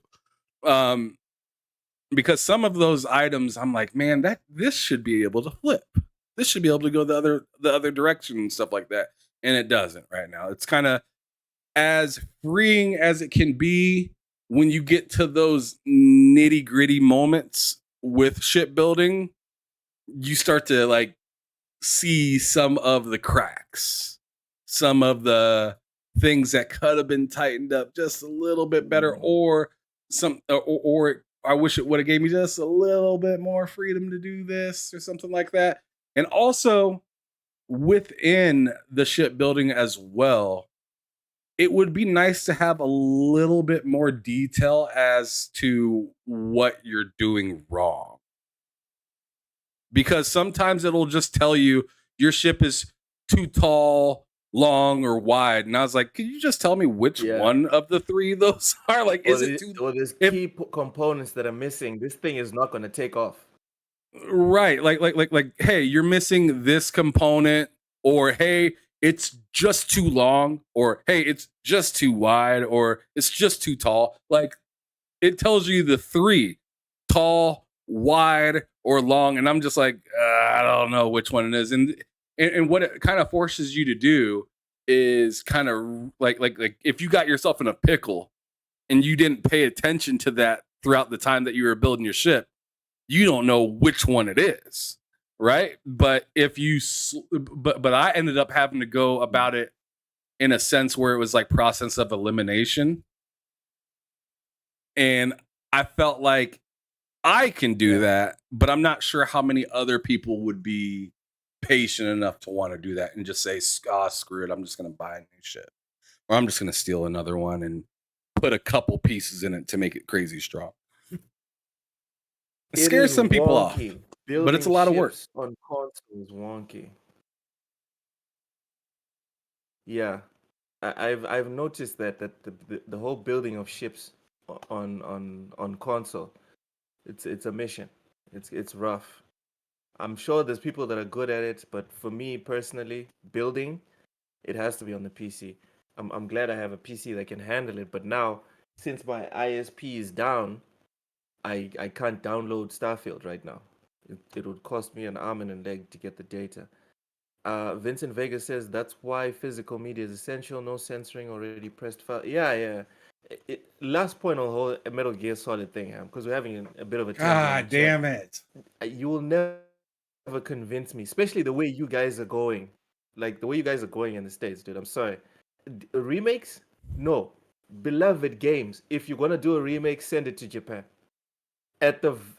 Just send it somewhere east. Don't give the Americans or the Western European remakes. No.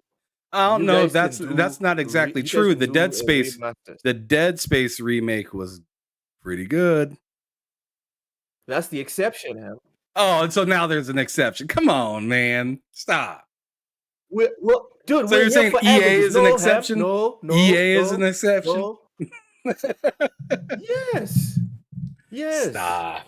You look at Okay, EA look. games, look at the entire release schedule. All you can point at is Jedi Survivor and Dead Space. Most of their stuff is mid to bad. Drawn TJ with a $5 super chat.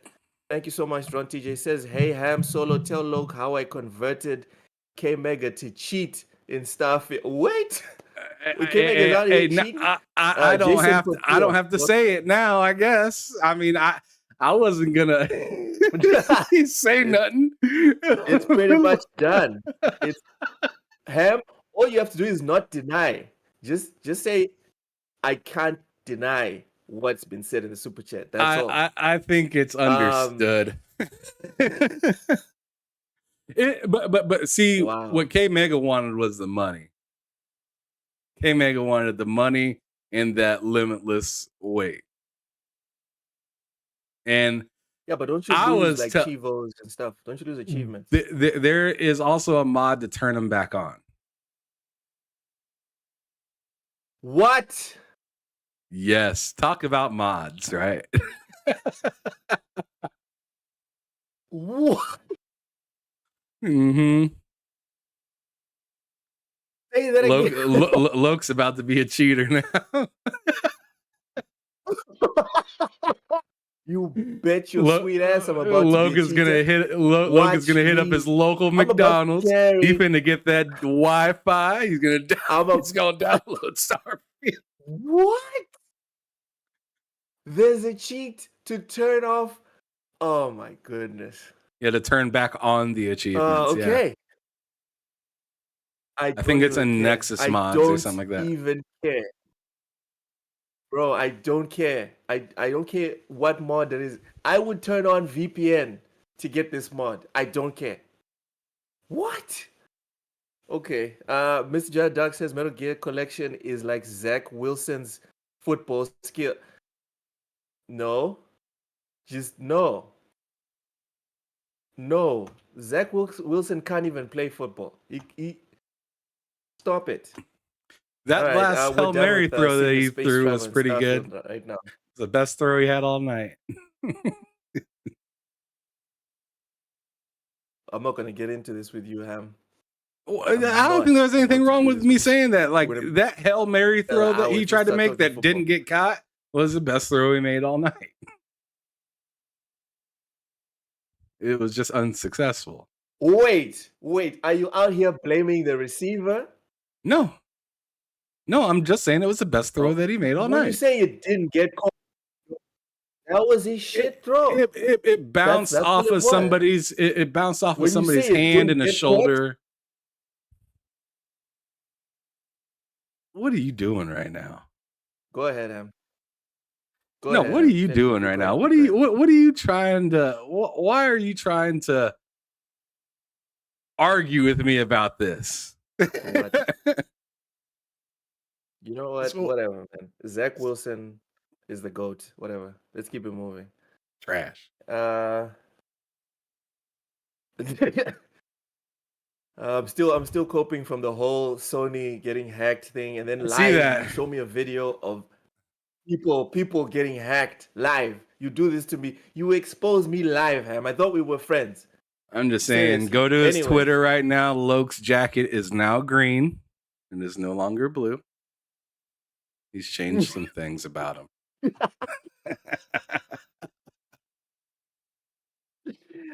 Oh my goodness, not yet. Chio Walker, exactly.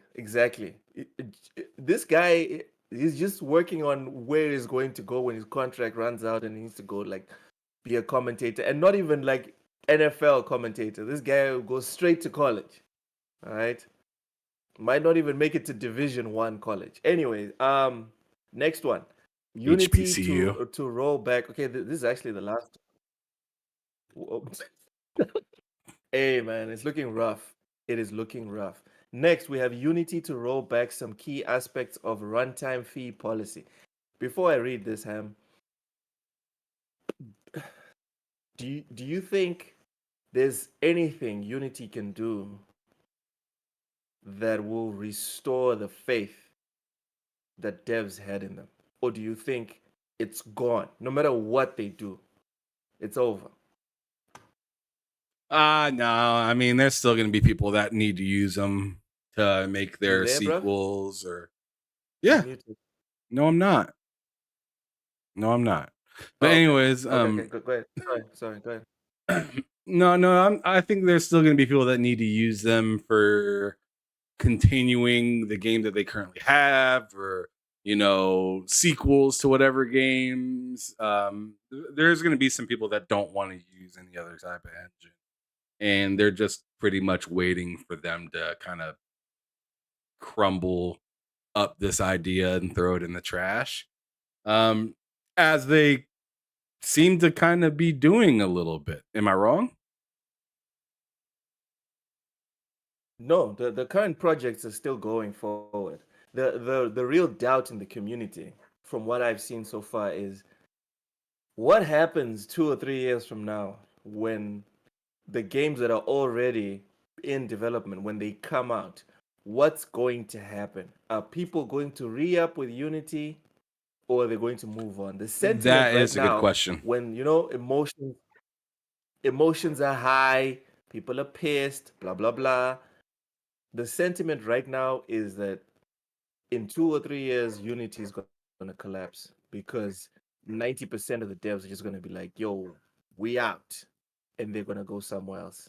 I don't think that'll Because happen, this is Loke. not like, and this is the argument that makes me think, you know what, maybe there's some credence. Maybe it won't be 90%, but a significant percentage of people will leave. Because this is not like, those gaming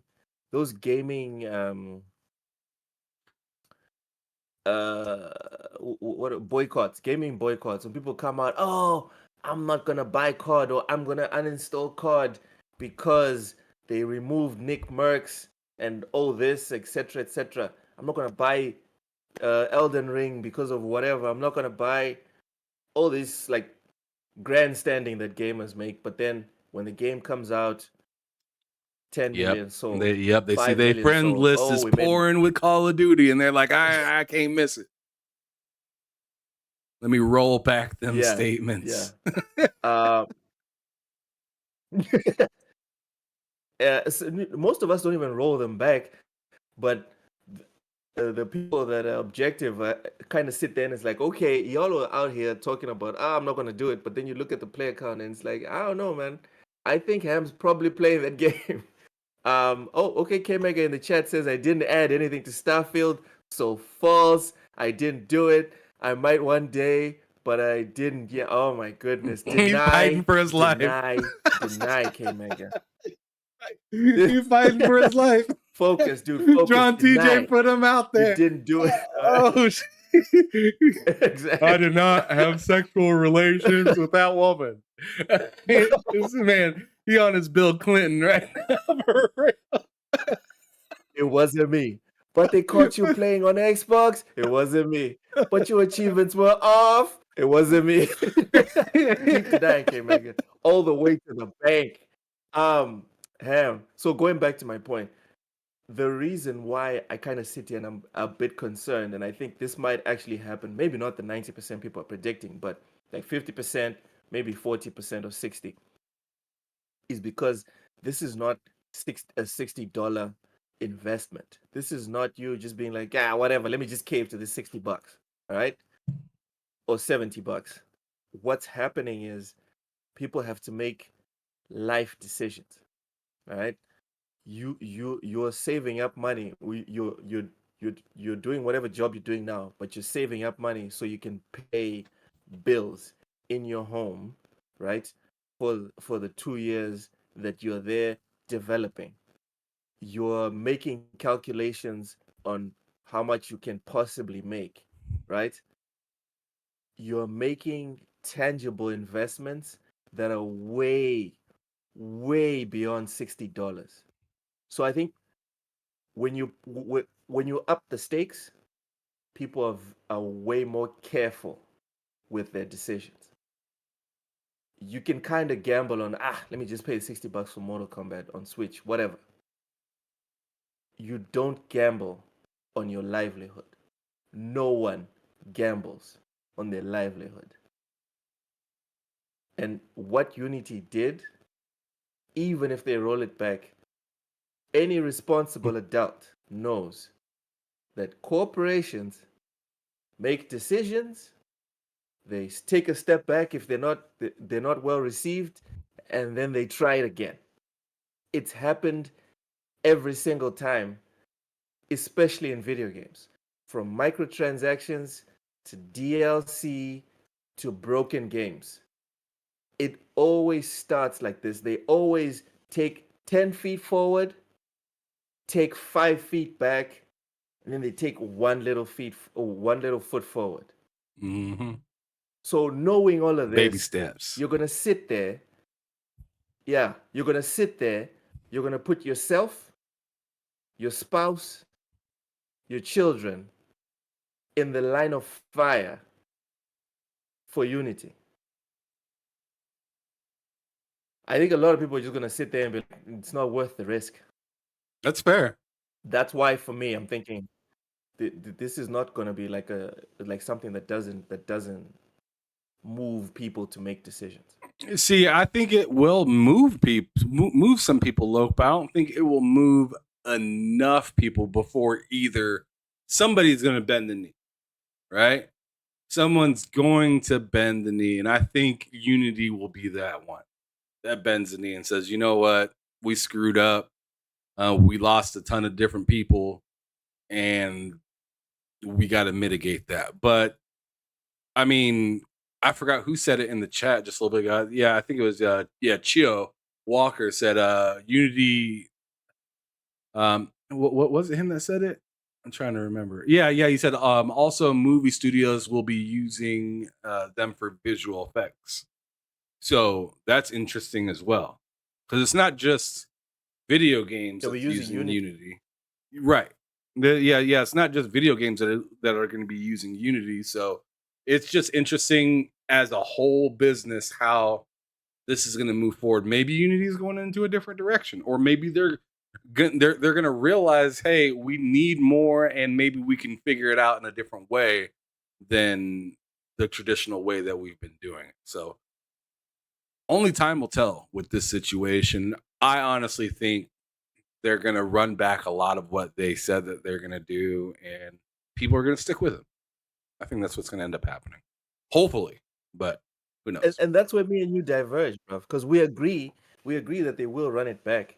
But to Raichi's point, Raichi says you forgot Xbox lost all goodwill in 2013. Raichi, again, dude, it's just $500. I know $500 is not chump change. I do understand that.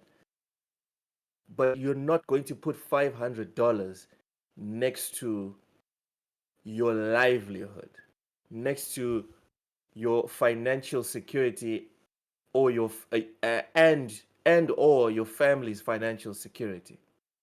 There's levels to this, you know. So I do see your point here. Yes, Xbox lost faith. They were able to change their product and people came back. But people are going to Xbox first off for a much lower price entry, and second is just entertainment. Unity, this is work, dude. And like, my question to you is that, Ham, if you are a programmer and you're on Unity and they rolled out the travesty that they rolled out, a system that essentially could bankrupt you if enough people downloaded your demo, because they were charging for demos. They would charge you if you got a certain number of demos. Tragic. If you are a developer, you are already finishing a game, right? You finish this game in 2024. To Dollar Knight, there won't be any lawsuits, because according to the announcement, this will only affect the new games that will start being developed. The ones that are currently in development will be under the previous contract. So those are fine. And this is why I'm saying it's crucial to not assume the same amount of devs will just carry over for the next games. So to finish my question, Ham, You're finishing your game next year. Are you telling me that in 2025 you're sitting there and you're like, you know what? Yeah, let's go back to Unity. Let's start a new 3 or 4 year cycle of Unity. They're I not going to mean, screw us during that time. I mean, I see the apprehension there. I clearly see what the picture that you painted. I can see why somebody would be very apprehensive to be like, yo, they're making some weird changes, and who knows what the next iteration of change is going to be, since this last change didn't go the way that they wanted to. How are they going to figure out some way to like stick me with another bill some way Because down they're the not going to road? stop. No, Because you know they're not going to no. stop. And that's why, Loke, when I said what I said, that I hope that that's what they do. That's literally all I got is hope. I just hope that they And are don't you do it. willing, right? No, and that's why I asked you that question. And I'm glad I got the pause from you, because then you had to really look at it. Like, okay, let's assume for a hot minute, you were the breadwinner in your home. You have your wife, you've got your daughter. You depend on game development. This just happened. You're finishing the game, and then the year after that, you have to launch a new game. I'm almost sure, Ham, even if you stick with Unity, there's going to be a lot of griping before you re-up. And a lot of people won't just gripe. A lot of people just be like, you know what? It's not worth it. It's not worth risking my livelihood for this corporation. You know, I'm not related to them. I don't have stocks in them.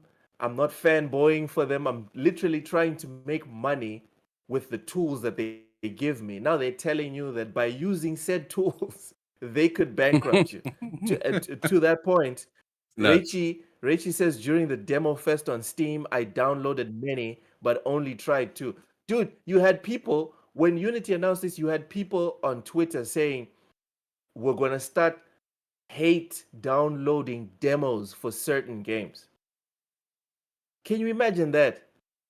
The same guys that have the patience to create 1,000 accounts to downvote Starfield, giving them the power to sit there and destroy actual studios. Forget Metacritic scores. Imagine being able to destroy someone's life by just sitting there and spamming download for your game. That's really weird. And yeah, and forget why they do it. I'm just saying, imagine having that as a weak point, and then you sit there and you're like, yeah, you know what? Yeah, let's develop our games on Unity. I don't know, man. I don't So know. I'm kind of curious, Lo. We bring up this Yeah. article, but I'm curious as to Mhm. what they're rolling back. Did you happen to go through this article and see that? Let's read through it. Unity has announced some key changes to its widely panned runtime fee policy, which spawned both derision and confusion from developers and the gaming community at large when it was unveiled earlier this month. It's easing up on some big aspects of the previously announced charges, removing the fee from the Unity personal tier entirely, although it still remains in a revised form on the Unity Pro and Unity Enterprise tiers. In short, as originally announced, starting on January 1st, 2024, Unity would start charging developers a small fee every time someone downloads a game built on Unity's game engine after a certain threshold for minimum revenue and install count. The different tiers in Unity plans, which is Unity Personal, Unity Plus, Unity Pro, and Unity Enterprise, had different thresholds, and per the original announcement, smaller developers using Unity Personal or Unity Plus would have to pay Unity 0.20 which is 20 cents, per install once their game passes $200,000 in revenue over the last 12 months and 200,000 life to date installs. Unity announced today, however, that there will be no runtime fee on games built on Unity Personal, which will remain free. They will also be increasing financial threshold for Unity Personal from $100,000 to a whopping $200,000, and will remove the requirement to use the Made with Unity splash screen. No game with less than $1 million in trailing 12-month revenue will be subject to the fee, Unity's Mark Witten said in the blog post today. Unity also revealed changed for Unity Pro and Unity Enterprise. The runtime fee policy will only apply beginning with the next LTS version of Unity shipping in 2024 and beyond. Your games that are currently shipped and projects that are currently working on will not be included unless you choose to upgrade them to this new version of Unity, it said. For games that are subject to the runtime fee, we're giving you a choice of either a 2.5% revenue share or the calculated amount based on the number of new people engaging with your game each month. Both of these numbers are self-reported from data you already have available. You will always be billed the lesser amount. Ham, before you go on this one, I just want to reinforce my point. You can't put the genie back in the box. Even if they had rolled back everything, Ham, everything, if they had reset the whole thing, oh no, we're not doing this anymore. Ham, with the knowledge you have of corporations, what are the odds that after they roll this back, they don't do anything in future? The odds of honest. them not doing anything. Oh, And like just if leaving they're it before they did anything. well, like I said earlier, if they're rolling back this, they're gonna implement that, right? So, Exactly. like for instance, Xbox a few years back tried to say, "Hey, we're gonna do differently with the Xbox Gold." Remember the kickback that happened with all that, right? Yes. They took it back, yes, Yep. but then they re-implemented price hikes for Game Pass and stuff like that later. So they pretty much said, "We didn't This get is going you." to happen. Yeah, exactly. They pretty much said, "We didn't get you now, but we're gonna get you." Right? Pretty much. And Um, and to Mr. Joanna Dark's point, devs will not believe them. Because anyone with any critical thought can sit there and say exactly what you just said, Ham. And are you willing to put your family in the line of in the line of fire? And that's the crux at the center of this thing. Everyone is just looking at it like, oh no, Xbox, people lost faith in Xbox. Oh, PlayStation, people lost faith in PlayStation. Guys, your family did not depend. Your rent, your kids' school fees, your wife's hair bills did not depend on the well-being of Xbox or PlayStation. But sorry for cutting you off, fam. Go ahead. no, that's really all I was saying is like something will develop from this if this doesn't come out the way Unity wanted it to come out. They will fix something up later on. I still believe there's going to be a lot of people that stick around though.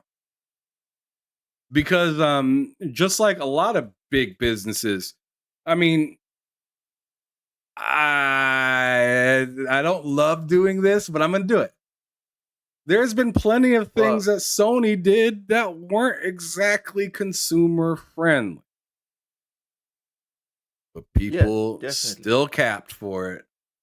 Still went out and supported or paid for or whatever, even if they knew it wasn't the decision that was made wasn't in their best interest.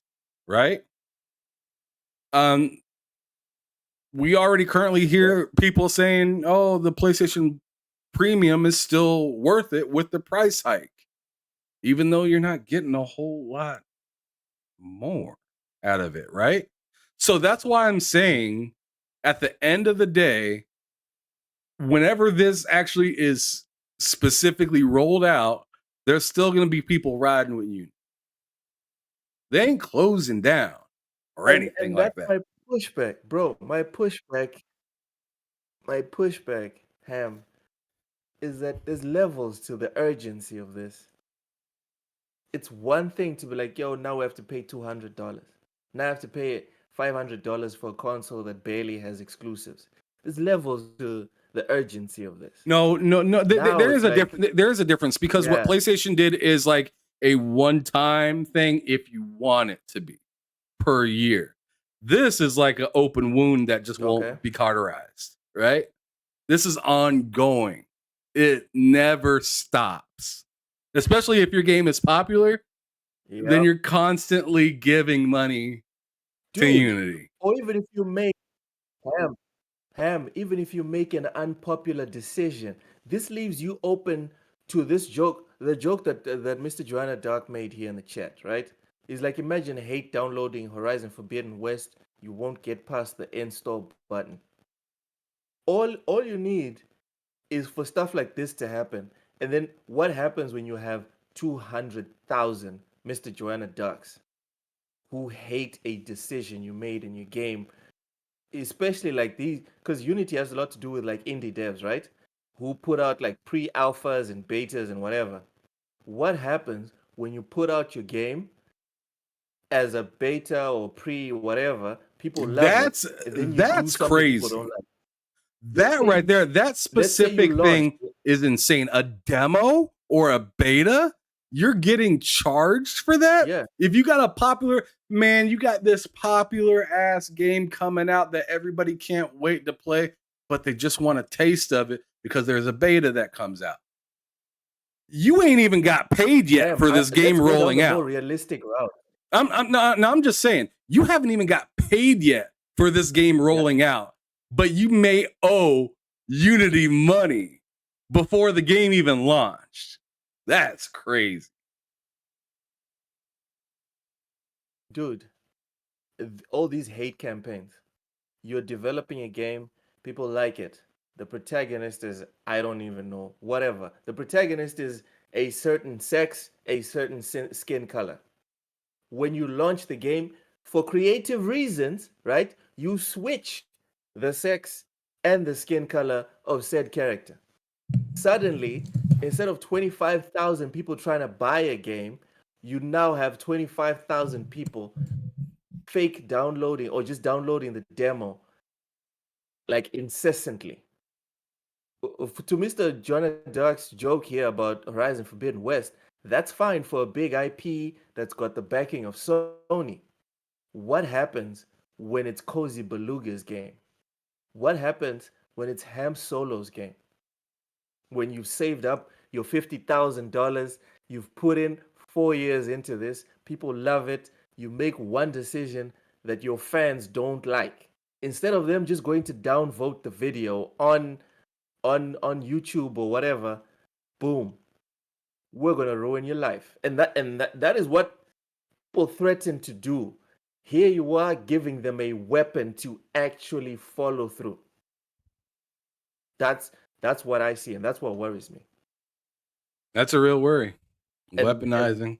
and based off of that, I can see a whole lot of people just being like, nope, not risking Unity. No, thank you. Mr. John Dark says maybe someone capitalizes on this and creates an alternative to Unity. They would hurt Unity. I don't know how game development works. For me, it just seems very short notice for I like what someone to try Sapo and said. do He's that. Any thoughts on uh, that specific comment, Tam? I like what Sapo said right here. She said Unity should rename it to Sony and no one would complain. Oh my god. Damn. What up, C Money? C Damn. Money in the Welcome in, house. C Money on point for gamers. Oh my goodness. Sapo is just messy. Sapo's messy. And it's funny because there's some truth to it, so. All right. Let's move on.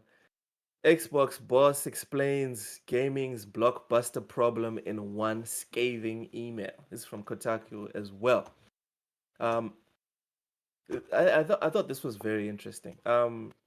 So it's based off of the leaks that came out last week. If you check out one of the leaks from this historic week for Xbox, it should be Microsoft Gaming CEO Phil Spencer's analysis of what's currently plaguing AAA video game publishers. His analysis was in an email exchange from March 2020 in the midst of the Xbox team planning ahead of a feedback meeting with Grand Theft Auto publisher Take-Two.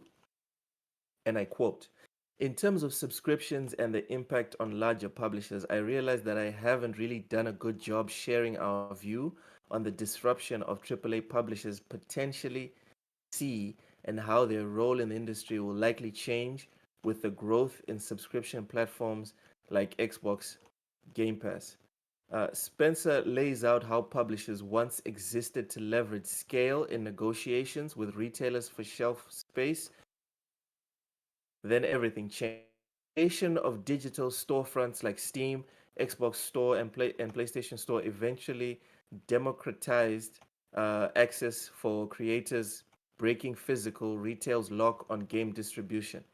Publishers were slow to react to this disruption. The AAA publishers did not find a way to leverage the moat that physical retail created in the digital realm in a way that had them continue their dominance of the game marketplace. Ham, thoughts on Phil Spencer's emails? I actually want to point it back to you to go on this one first. I'm interested in what you got to say about this. Um, for me, on the big takeaway from this one was just the pointing out of the laziness, right? And this is something that kind of decry, but we also kind of wish for and hope for. Oh, snap, he froze. I didn't even realize until a second. I just looked over. I was like, wait, what? Why am I Did not I, hearing though? are you serious? Did I just No, freeze? you did for a second, but you're back. No, come on. Okay. Vincent says that's a switcheroo. Anyway, I was saying the big takeaway from me was on the whole laziness aspect of IPs. And I have to point out my own hypocrisy on this one because earlier on, remember, Ham, we're talking about Sega and dormant IPs, and I threw shade at Xbox for having Rare and leaving all those IPs to rot. So one of the points that Phil Spencer also brought up in his emails was like this creative stagnation with the IPs because you look at what's banging right now, like 90% of it is not new IP. It's just old stuff Right. repackaged and sequels. So obviously your sports games, but then you go to like Grand Theft Auto, Witcher, uh, Fallout, God of War, It's like the PlayStation catalog in all these general, just pretty much. Doom, that's an Xbox game. Gears of Sure. War, Forza. Shall I carry on? Street Fighter, Tekken. It's just a bunch of again remakes and redos and sequels. For me, that was the biggest takeaway that I took from it.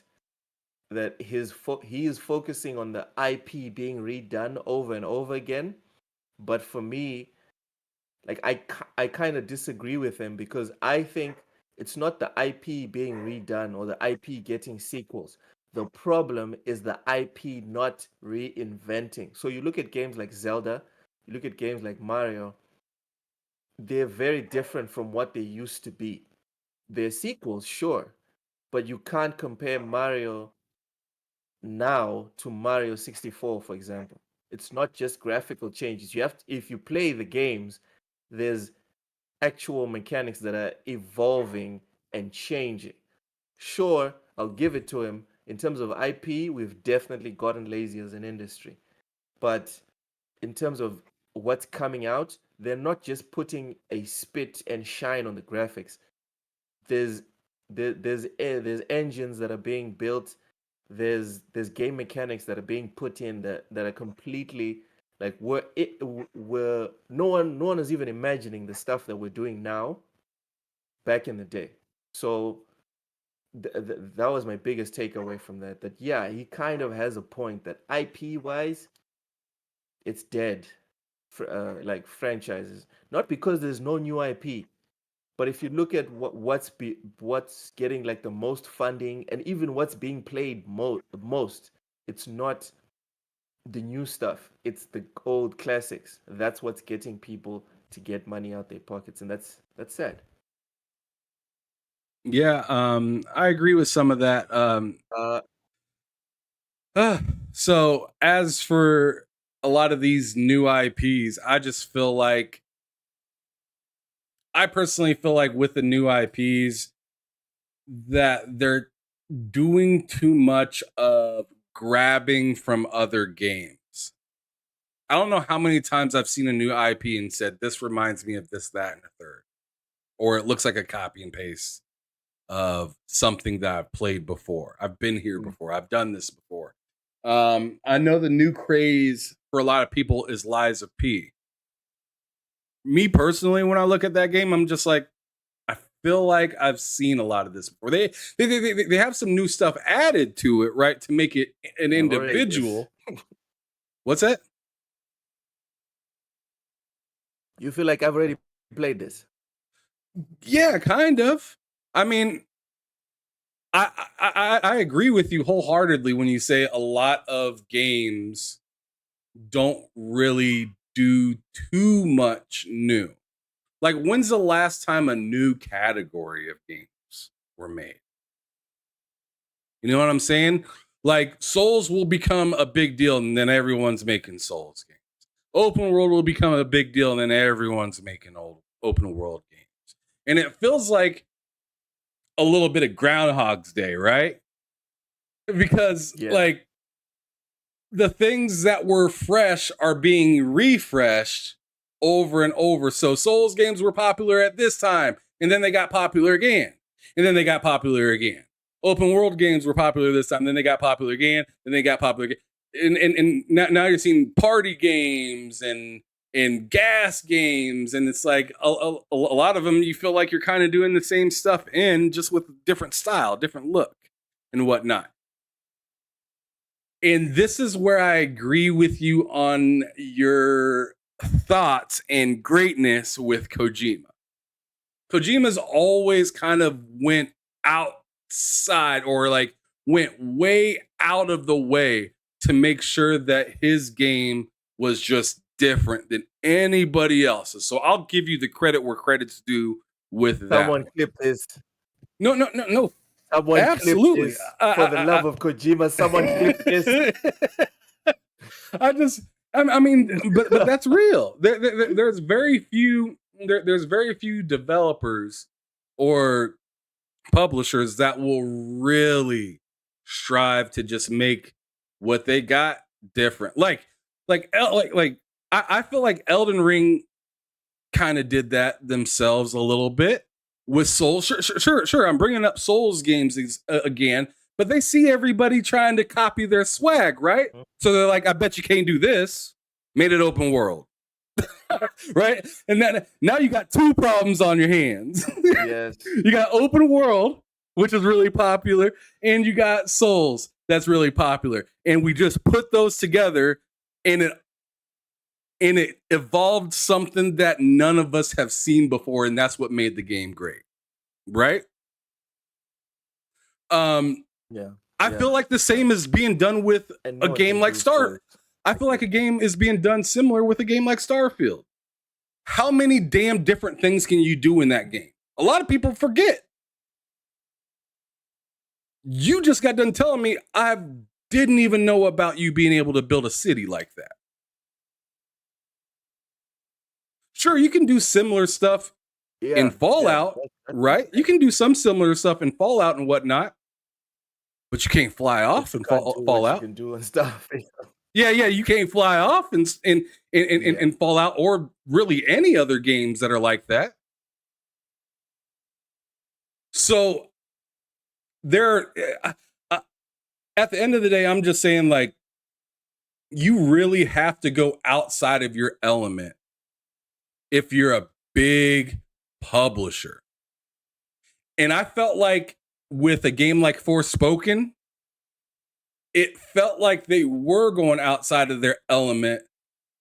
And then you hear about the person that wrote for the game.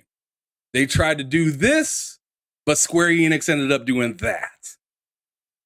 And I feel like that happens a lot within these publishers and stuff like that. They just like to play it safe. I had Deli on a podcast a while back, and he said, "Yo, like heads of the company or the people that make the decisions will just be we'll just flat out change a game to be comfortable with what they've been doing in the past. Oh no, this won't work. Oh, that's way too feminine, or oh that just doesn't work, or oh, change that person's skin color or something like you said. This is real shit Or that happens. Or their focus groups. Exactly, and see, the bottom line to me of all of this article and everything is the real problem at the end of the day, to me personally, is pandering. You're pandering to people based off of what you think they would enjoy, what you think is right, what you think is good for society. Back in the day when they made games, it wasn't, is this good for society? Is this good for this crowd? It was, let's make a wild ass game and see and see what happens. Yeah, Duke Nukem, Gears, Doom.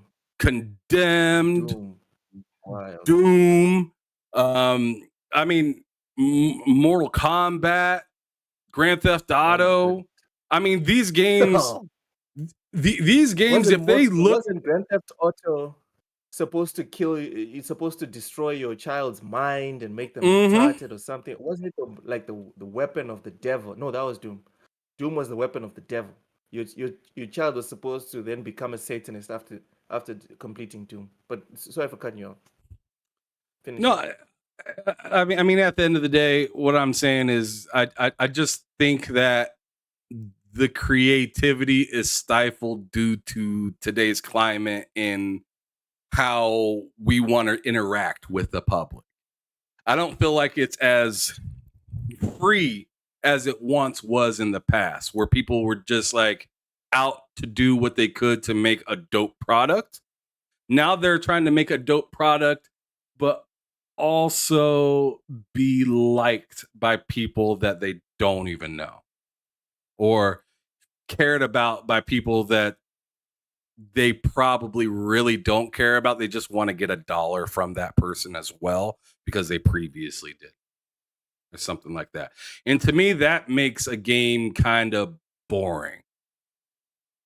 In my opinion, that's exactly what the latest Saints Row was them trying to pander in one way or another while trying to stick with the same values, and it clashed. It didn't work.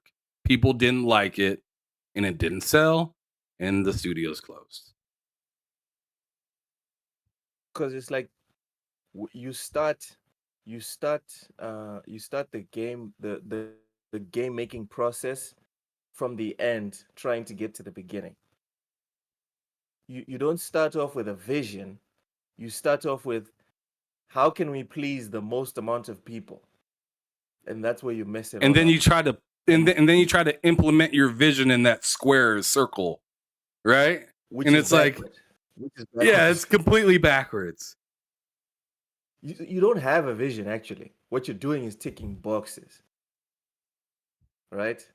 And Nate, I'm sorry, dude. I this comment, bro. When I read this, I paused and I stopped even listening to what Ham was saying, And Nate said Starfield didn't have quite as many different things to do as it seemed at first. It's kind of an illusion, but it's a lot to some people, I guess. What?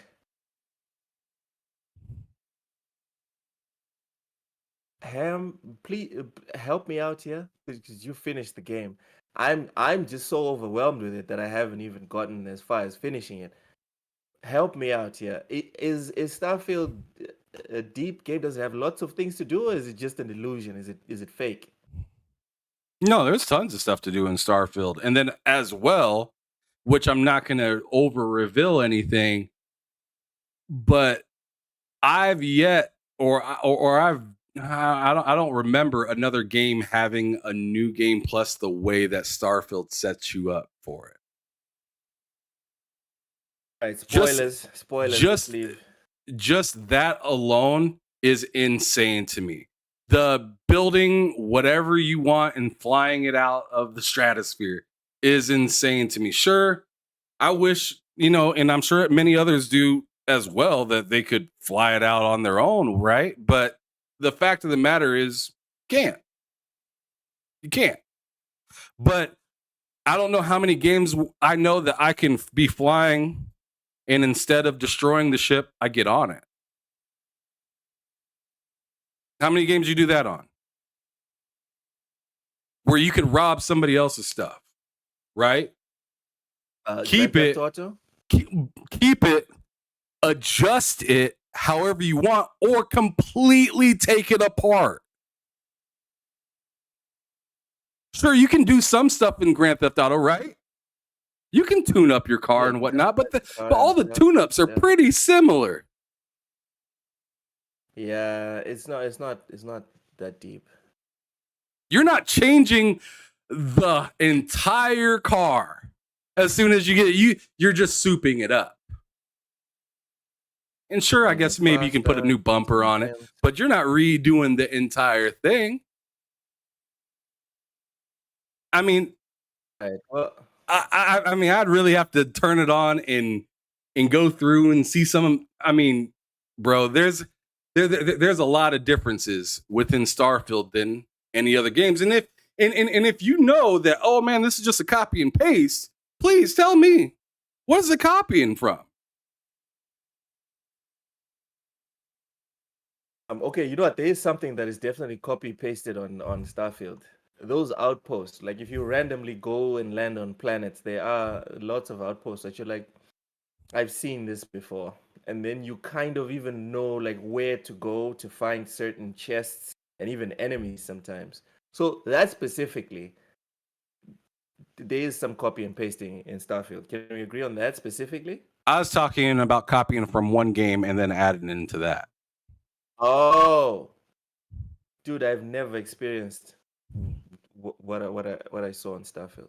Never. And I know a lot of people like to equate Starfield and No Man's Sky.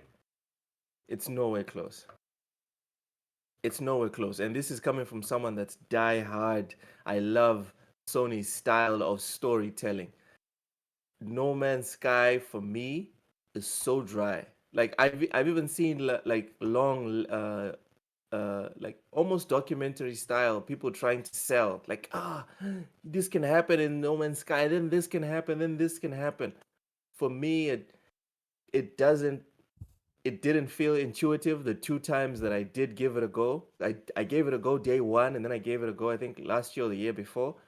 It just felt so bland and boring. Ham, I'm sorry to say this, it felt the same way like when I was playing Ark with you. The only difference was in Ark, at least I had you there so I could shit post and talk crap. With No Man's Sky, I was bored alone. At least in Ark, I can be bored, but with someone there, I was just bored alone in No Man's Sky. So that's just me. Okay. Pixelbit says No Man's Sky is a mere mini game inside of Starfield. Okay, you know what? I think that's cap. I haven't played No Man's Sky, but from what I've seen, No Man's Sky is also incredibly deep. It just doesn't. It's not it's not presented as well as stuff from what I've seen. I agree. Rachie says Sony fans, No Man's Sky is better. Xbox fans, it's okay. No Man's Sky is on Game Pass. What? No Man's Sky is on Game Pass. It is. I mean, isn't it free? I No. thought No Man's Sky was free. I don't know, dog. Jason Patillo, that's a survival game. Again, you're that's the whole point. Like one is like super. In my opinion, Starfield is more of a Sony game than No Man's Sky. No Man's Sky is more of an Xbox game. But then, anyways, Oh my god, oh, that was so says disgusting. I played a lot of well, what I said. It's true though Yeah, shut up. because Sony. That's Just why it shut up. hurt because it's true. Pixelmix Whatever. said I played a lot of hours in No Man's Sky. It's partial cap, lol. It is cap. Sorry. Um. All right, we're done with Phil Spencer's emails. This one's an interesting one. Speaking of video games innovating, Ham Solo, upcoming Star Wars game has no game over. Anyone can die. So this is a third-party game. The devs behind the game have revealed that, as in the studio's previous adventures, Eclipse's story, this is Star Wars Eclipse.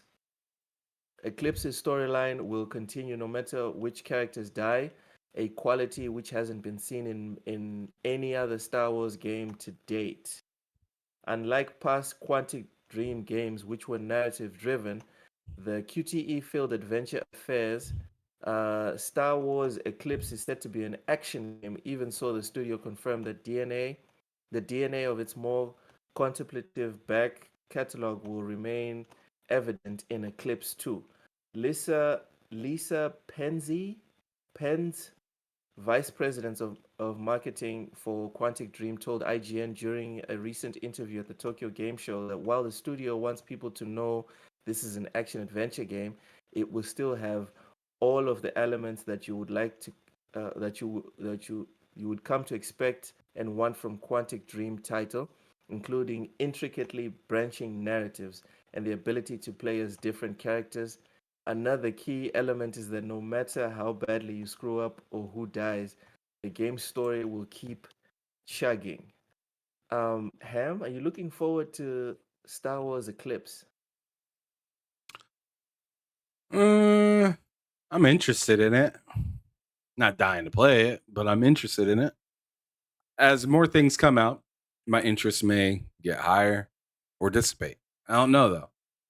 As of right now, how do you feel about it? For me, this is exciting because most third third person action games are very scripted and linear, you know? They force you to down this path. Like if anyone's played Valhalla, we all go through the same story. If you played Star Wars, The Jedi Fallen Order, we all went through the same story. The sequel, we all went through the same story, etc., etc., etc. I think this is very rare. It's one of those. Remember Mass Effect 2, the final mission? Spoilers for anyone that hasn't finished Mass Effect 2. It's an ancient game at this point. Go and play it, I guess. Um, Imagine a game that had that concept for the entirety of it, and it's not like a Baldur's Gate. It is a full-on third-person action game. Not action RPG, not RPG, but action game. For me, that's just a wild concept. Someone could die, and the game just keeps going. John TJ with a $5 super chat, thank you. Says, Loke, hey, look, do you want me to convert you to cheating on Starfield? I almost got K Mega. I use console command cheats that are built in the game. You don't have to try and convince me, dude. What I need you to do is send me links so I can do it like a step-by-step guide. That's what I need. Y'all are I'm filthy. not K Mega. You don't have to put work in with me, dude.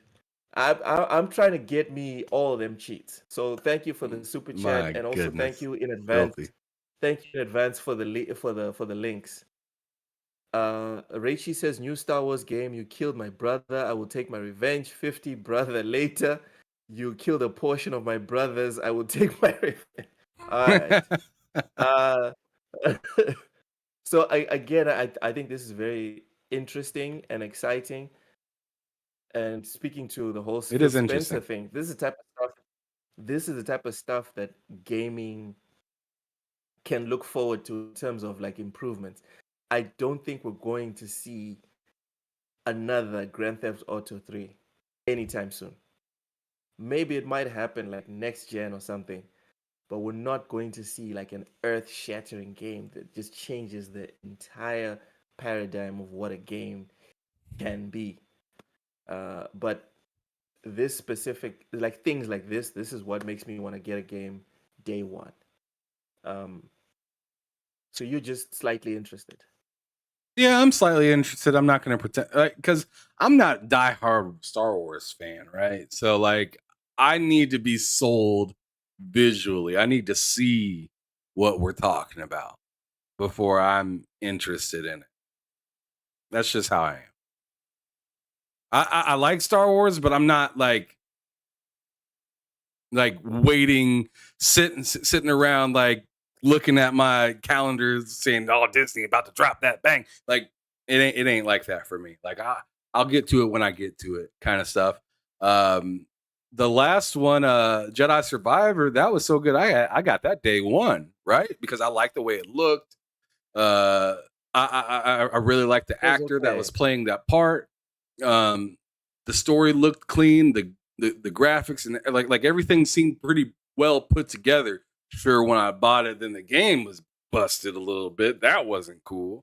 But still, at the end of the day, it was still a really fun, good, and enjoyable game. Oh, Just wish it was you've downgraded it to just good because I remember you talking about it like game of the year contender. It's a great game and stuff. I cut was the like, cap, Lo. pause, Ain't no time I said it was pause. game of the year. I said it was actually that was one of the first games I took off of the ballot for game of the year because of the way that it kind of came out. So I don't know where you remember hearing that. Uh, I mean, I remember saying, "Yo, this is a really good game. If you like this, you should get it." Um, I'm loving what I'm playing so far. Sure, I said that, but I didn't say, man, this game is scooting everything to the side. See you later, tears. I didn't say nothing like that. All right. C Money says, "Do we need games to be that different, though?" C Money, I will refer you to my favorite achievement in all the Gears of War games. Variety is the spice of life. Yes, yes, yes, God, yes. We need games to be different. We need to be surprised and enthralled every time we turn on something new. I'm not trying to pay to get the exact same thing all the time. Mr. Seven Digi says Loke Sony Walker. It's fine. It's fine. Especially now that my brother, now that I bought my brother the Series X, I'm pretty much just like PlayStation only for the next few days, maybe. Um, C Money says just give me a great story with dope ass graphics. All right. Uh, keeping it moving.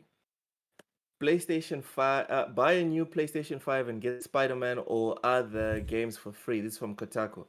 Almost 3 years into their life, the next-gen gaming consoles haven't received any price drops, but that doesn't mean Sony isn't doing some great deals to try and get PS5s out the door in 2023. The latest discount is a free game for anyone who buys a PS5. The deal started making the rounds on September 23rd and includes a range of first-party exclusives that are normally priced at $70 like God of War Ragnarok and The Last of Us Part 1. It's part of a new upgrade program for PSN users that runs until October 20th. During that period, anyone who buys a new PS5 and activates it will get to redeem a free game from the following list: Marvel Spider-Man Miles Morales, Marvel Spider-Man Remastered, God of War Ragnarok, Horizon Forbidden West, Ghost of Tsushima Director's Cut, Ratchet and Clank Rift Apart, Demon Souls, The Last of Us Part 1, Sackboy A Big Adventure, Returnal, Uncharted Legacy of Thieves Collection, Death Stranding Director's Cut. Ham, what are your thoughts on this? And is it a good look or a bad look for Sony? Boy, oh boy, they doing what they can to get them games moving up off the shelf for real, for real. Games or consoles? Consoles, not Games, games. games. All right. No, man. No, if their games were selling just fine, they wouldn't be bundling random PlayStation first party IPs. They're already selling their consoles really great. What they're not selling really great is their first party games. Boy, they doing everything they can to get those things moving right now. Get them things out there. Do what you got to do, but I think it looks a little weird. I think it looks a little weird because you upped the and I'm not sure if this is only in America that they're doing this or if this is worldwide. But if this is worldwide, it's extra weird to me because they just raised the price of the console and then now they want to give you a free game for it. So it's like you bought a console and a game. It's just kind of weird. I thought they needed more money. Why are they giving you a whole ass game for it? I personally just don't really get it. But hey, if they find value in a deal like this, I think it's a good deal for somebody that's not yet in that ecosystem that's looking to get in it and have something to play when they get home other than Astro's Playroom. Astro's Playroom is dope. It's a great showcase for what the console can do. But for like an hour. It ain't no hour-long game. It takes a little bit, but it's fun. It's a good time. It showcases everything the controller can do, the PlayStation's supposed to do, and stuff like that. I like it. And it pays homage to like the older PlayStation 1, 2, 3, 4, Vita and PSPs and stuff like that. I really like that, but as for this deal, I just feel like it's kind of weird, especially knowing that they had that earnings call earlier this year saying that our first party isn't quite doing the best. Now they're saying, please take this game with you home.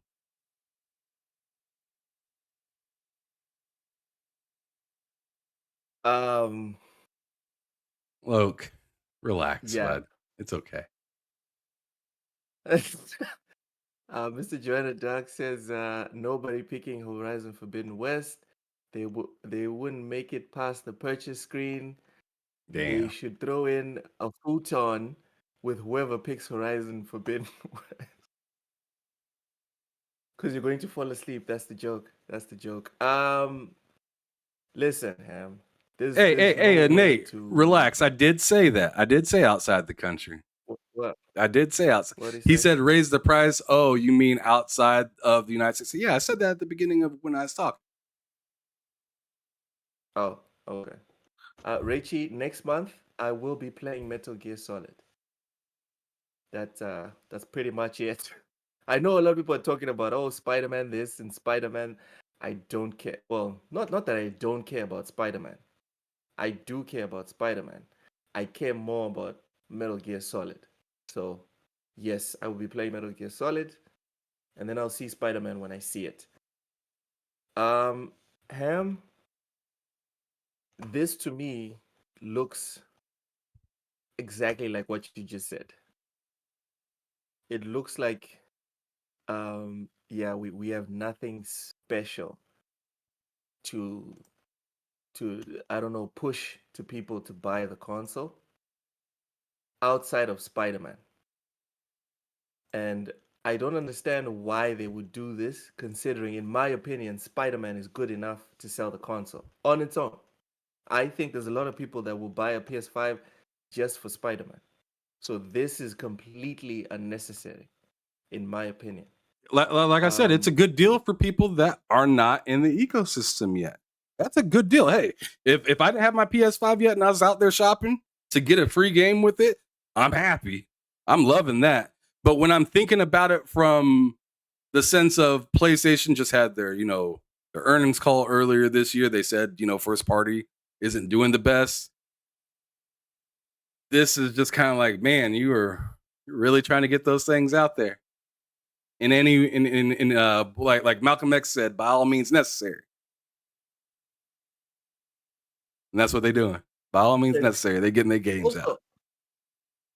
Also, it's cheap marketing because for whoever's getting the console, maybe you just want to sample, especially because PS Plus the price has gone up so much. Maybe you just want to sample the so-called bangers, the exclusives. It's a nice little touch. You can play some of their best games and be like, oh, so owning a PlayStation gets you stuff that looks like more or less like this, you know? So you can get excited for whatever's coming 2024, 2025, even though no one knows what's coming in 2024, 2025, outside of Final Fantasy Rebirth, I think. Um, Reichi says in the future, Horizon will play on your brain and put you in a coma for years. That's a good one. Dolomite, nobody's talking about Spider Man. They're too busy hating on Starfield. See, I disagree. I think we make the mistake of thinking Twitter is the real world. Most people in the real world aren't even aware of the console war. Most people in the real world just want to buy the console and play it for the 5 or 6 hours they have Mhm. free during the week and move on with their lives. It's That's the the same truth of thing it. as the And FPS conversation, 30 versus 60. That's not a conversation yeah, outside who of Twitter. cares? That's just us, Unless you're a guys. PC The gamer, whole that's not metal, really a conversation.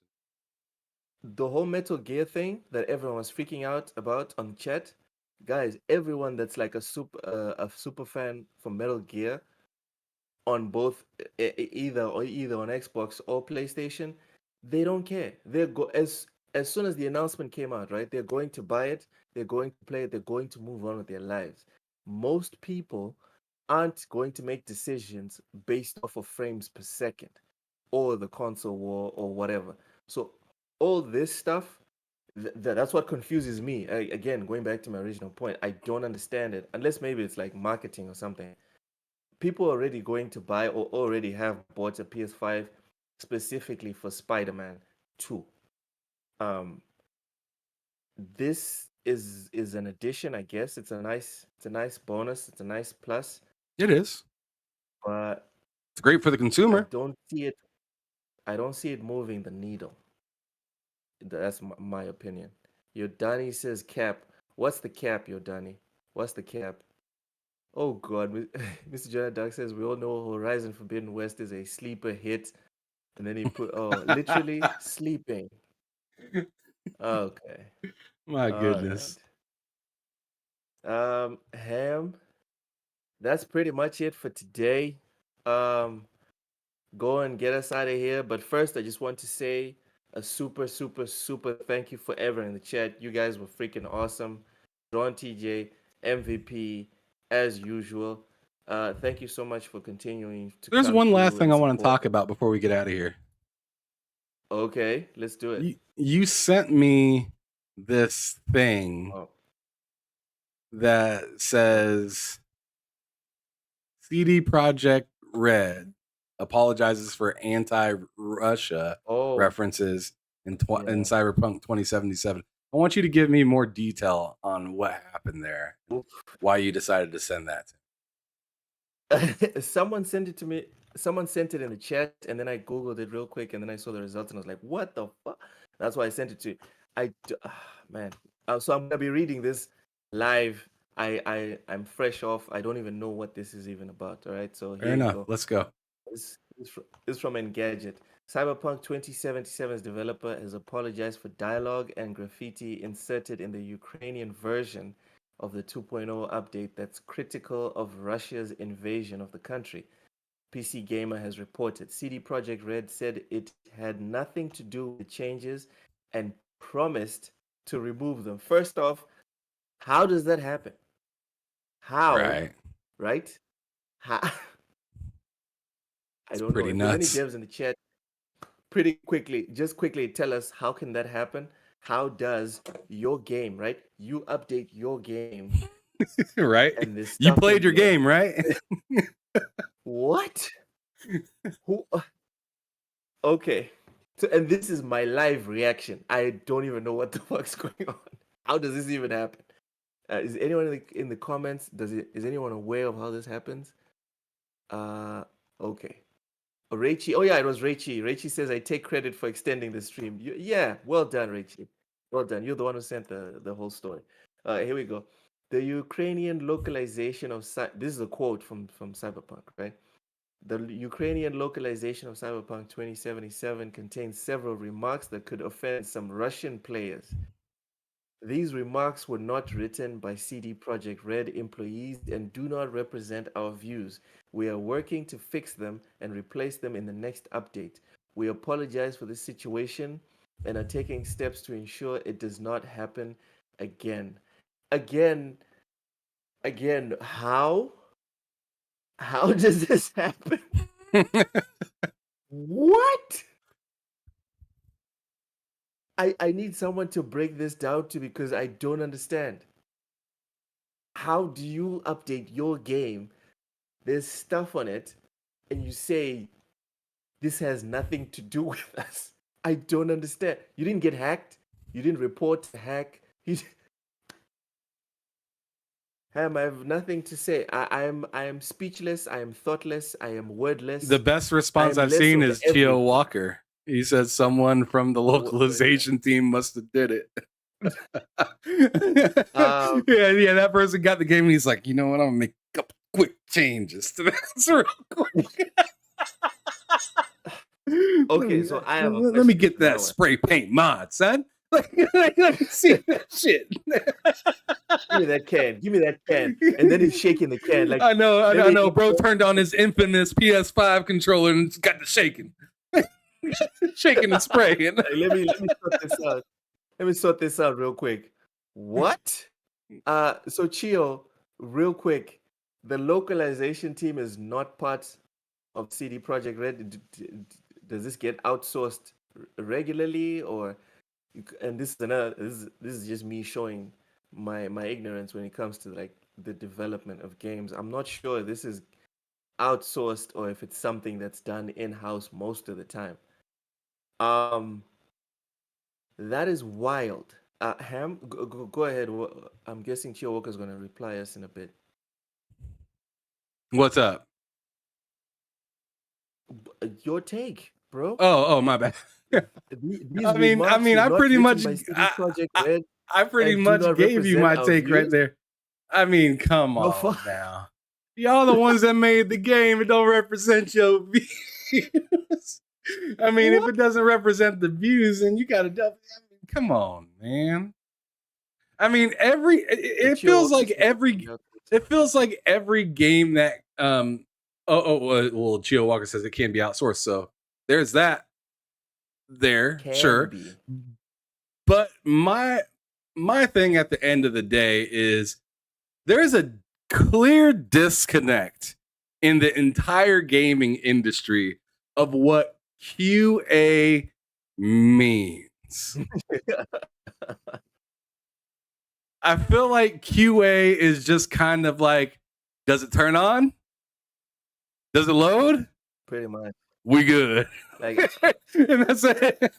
Does it turn on? Does it load? Or can you pretty much play the game? Good enough. Let's sell it. That's fine. You're good. Man, CD Projekt Red are the last people that need a debacle in any of their games. Again.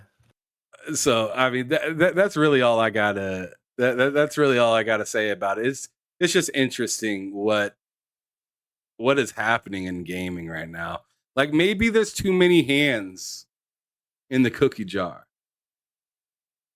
And that's how stuff like this happens. But it just kind of is what it is. Now they got to get to scrubbing. They got to get their soap and water out and scrub them walls.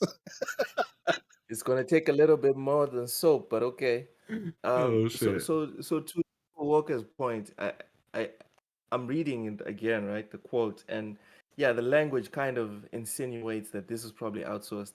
It says that these remarks were not written by CD Projekt Red employees.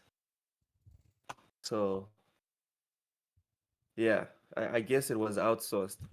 But then again, it's like, okay, why don't you like check your stuff?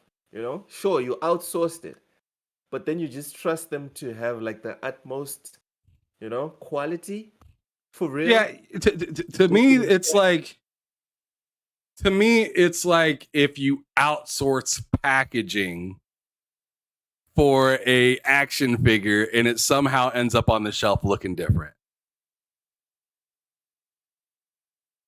Yeah. So was there no one paid to sit there and be like, let's check this out before it goes out on the floor? Before we make millions of dollars on this, let me double check. Yeah, the same way they checked, the same way they freaking checked for the Xbox One and the PS4 release of the game, right? That's how thoroughly they checked. Oh, Sure. man. Mad disrespectful. All right. Well, with that being said, Yes, sir. with that being said, we're gonna go on ahead and get the hell up out of here. Thank you so much for everybody that showed up. We were like Hey, concurrently TJ, over. cheers, bro. Yeah, we were like concurrently over like 20 people the entire time, which is always a big deal to us because me and Loke remembered not that long ago there was 2 people watching and it was our cell phones that were running. So to see so many of you guys out there and I don't have a cell phone running the stream at all anymore. This is phenomenal. Thank you so much, everybody. If you haven't yet, please hit that like button, show that support. If you would like to, you can join our members program. Do we have 2 or just 1 membership? Last I remember it was just 1. It's still 1. I will be uploading the rest of the videos for the second membership, and then we'll start the second one next month. Okay, cool. So yeah, we currently only have the 1 membership right now. It's $2 to be able to use all the emotes and do whatever per month. Come kick it with us, and you'll also be eligible for the drawing at the end of each episode of Bullsitting, where we give out a $10 voucher to whoever was really interesting in the chat.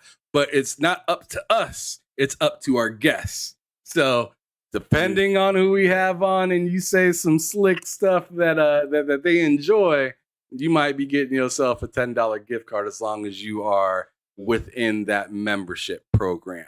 But thank you guys so much for showing up, for real. I appreciate that. This is the Lowdown. We do this every Tuesday, 1 p.m. Eastern. What is that, like 8 p.m. Cat or something like that? Yes, 8 p.m. Central African time. There you go. So yeah, make sure you guys come check us out. Tomorrow is the off day for TSWS Gaming, but on Thursday, you may know the man from Level 1 Gaming. We got Baron coming through for another episode of Behind Them Sticks. And I actually had somebody reach out and say that they were interested in being on Bullshit. A person that I've interviewed and had on Behind Them Sticks not that long ago. Brother's name is Bloody Nux. He's worked with Level 1 Gaming as well as not Dragonheart. As well as 108 Dragon. Really cool dude, very knowledgeable, not insane, or maybe a little bit, but not a bad person. How about I go with that? Very even killed kind of guy, but would be very interesting, and I think you would have a good time asking him your introduction questions, Lo, because he's a fun individual. But anyways, thank you guys so much. Y'all make sure that you come through and check us out. Friday, then. Yeah, hey, we might. I'll holler at him and just double check to make sure that he wants to roll through. But you guys take it easy, be safe. All right. Do your damn thing. And as you know, I say at the end of every episode of this show and many others, make sure that y'all out there playing them games, keep it gaming or keep it moving. All right. Peace out, y'all.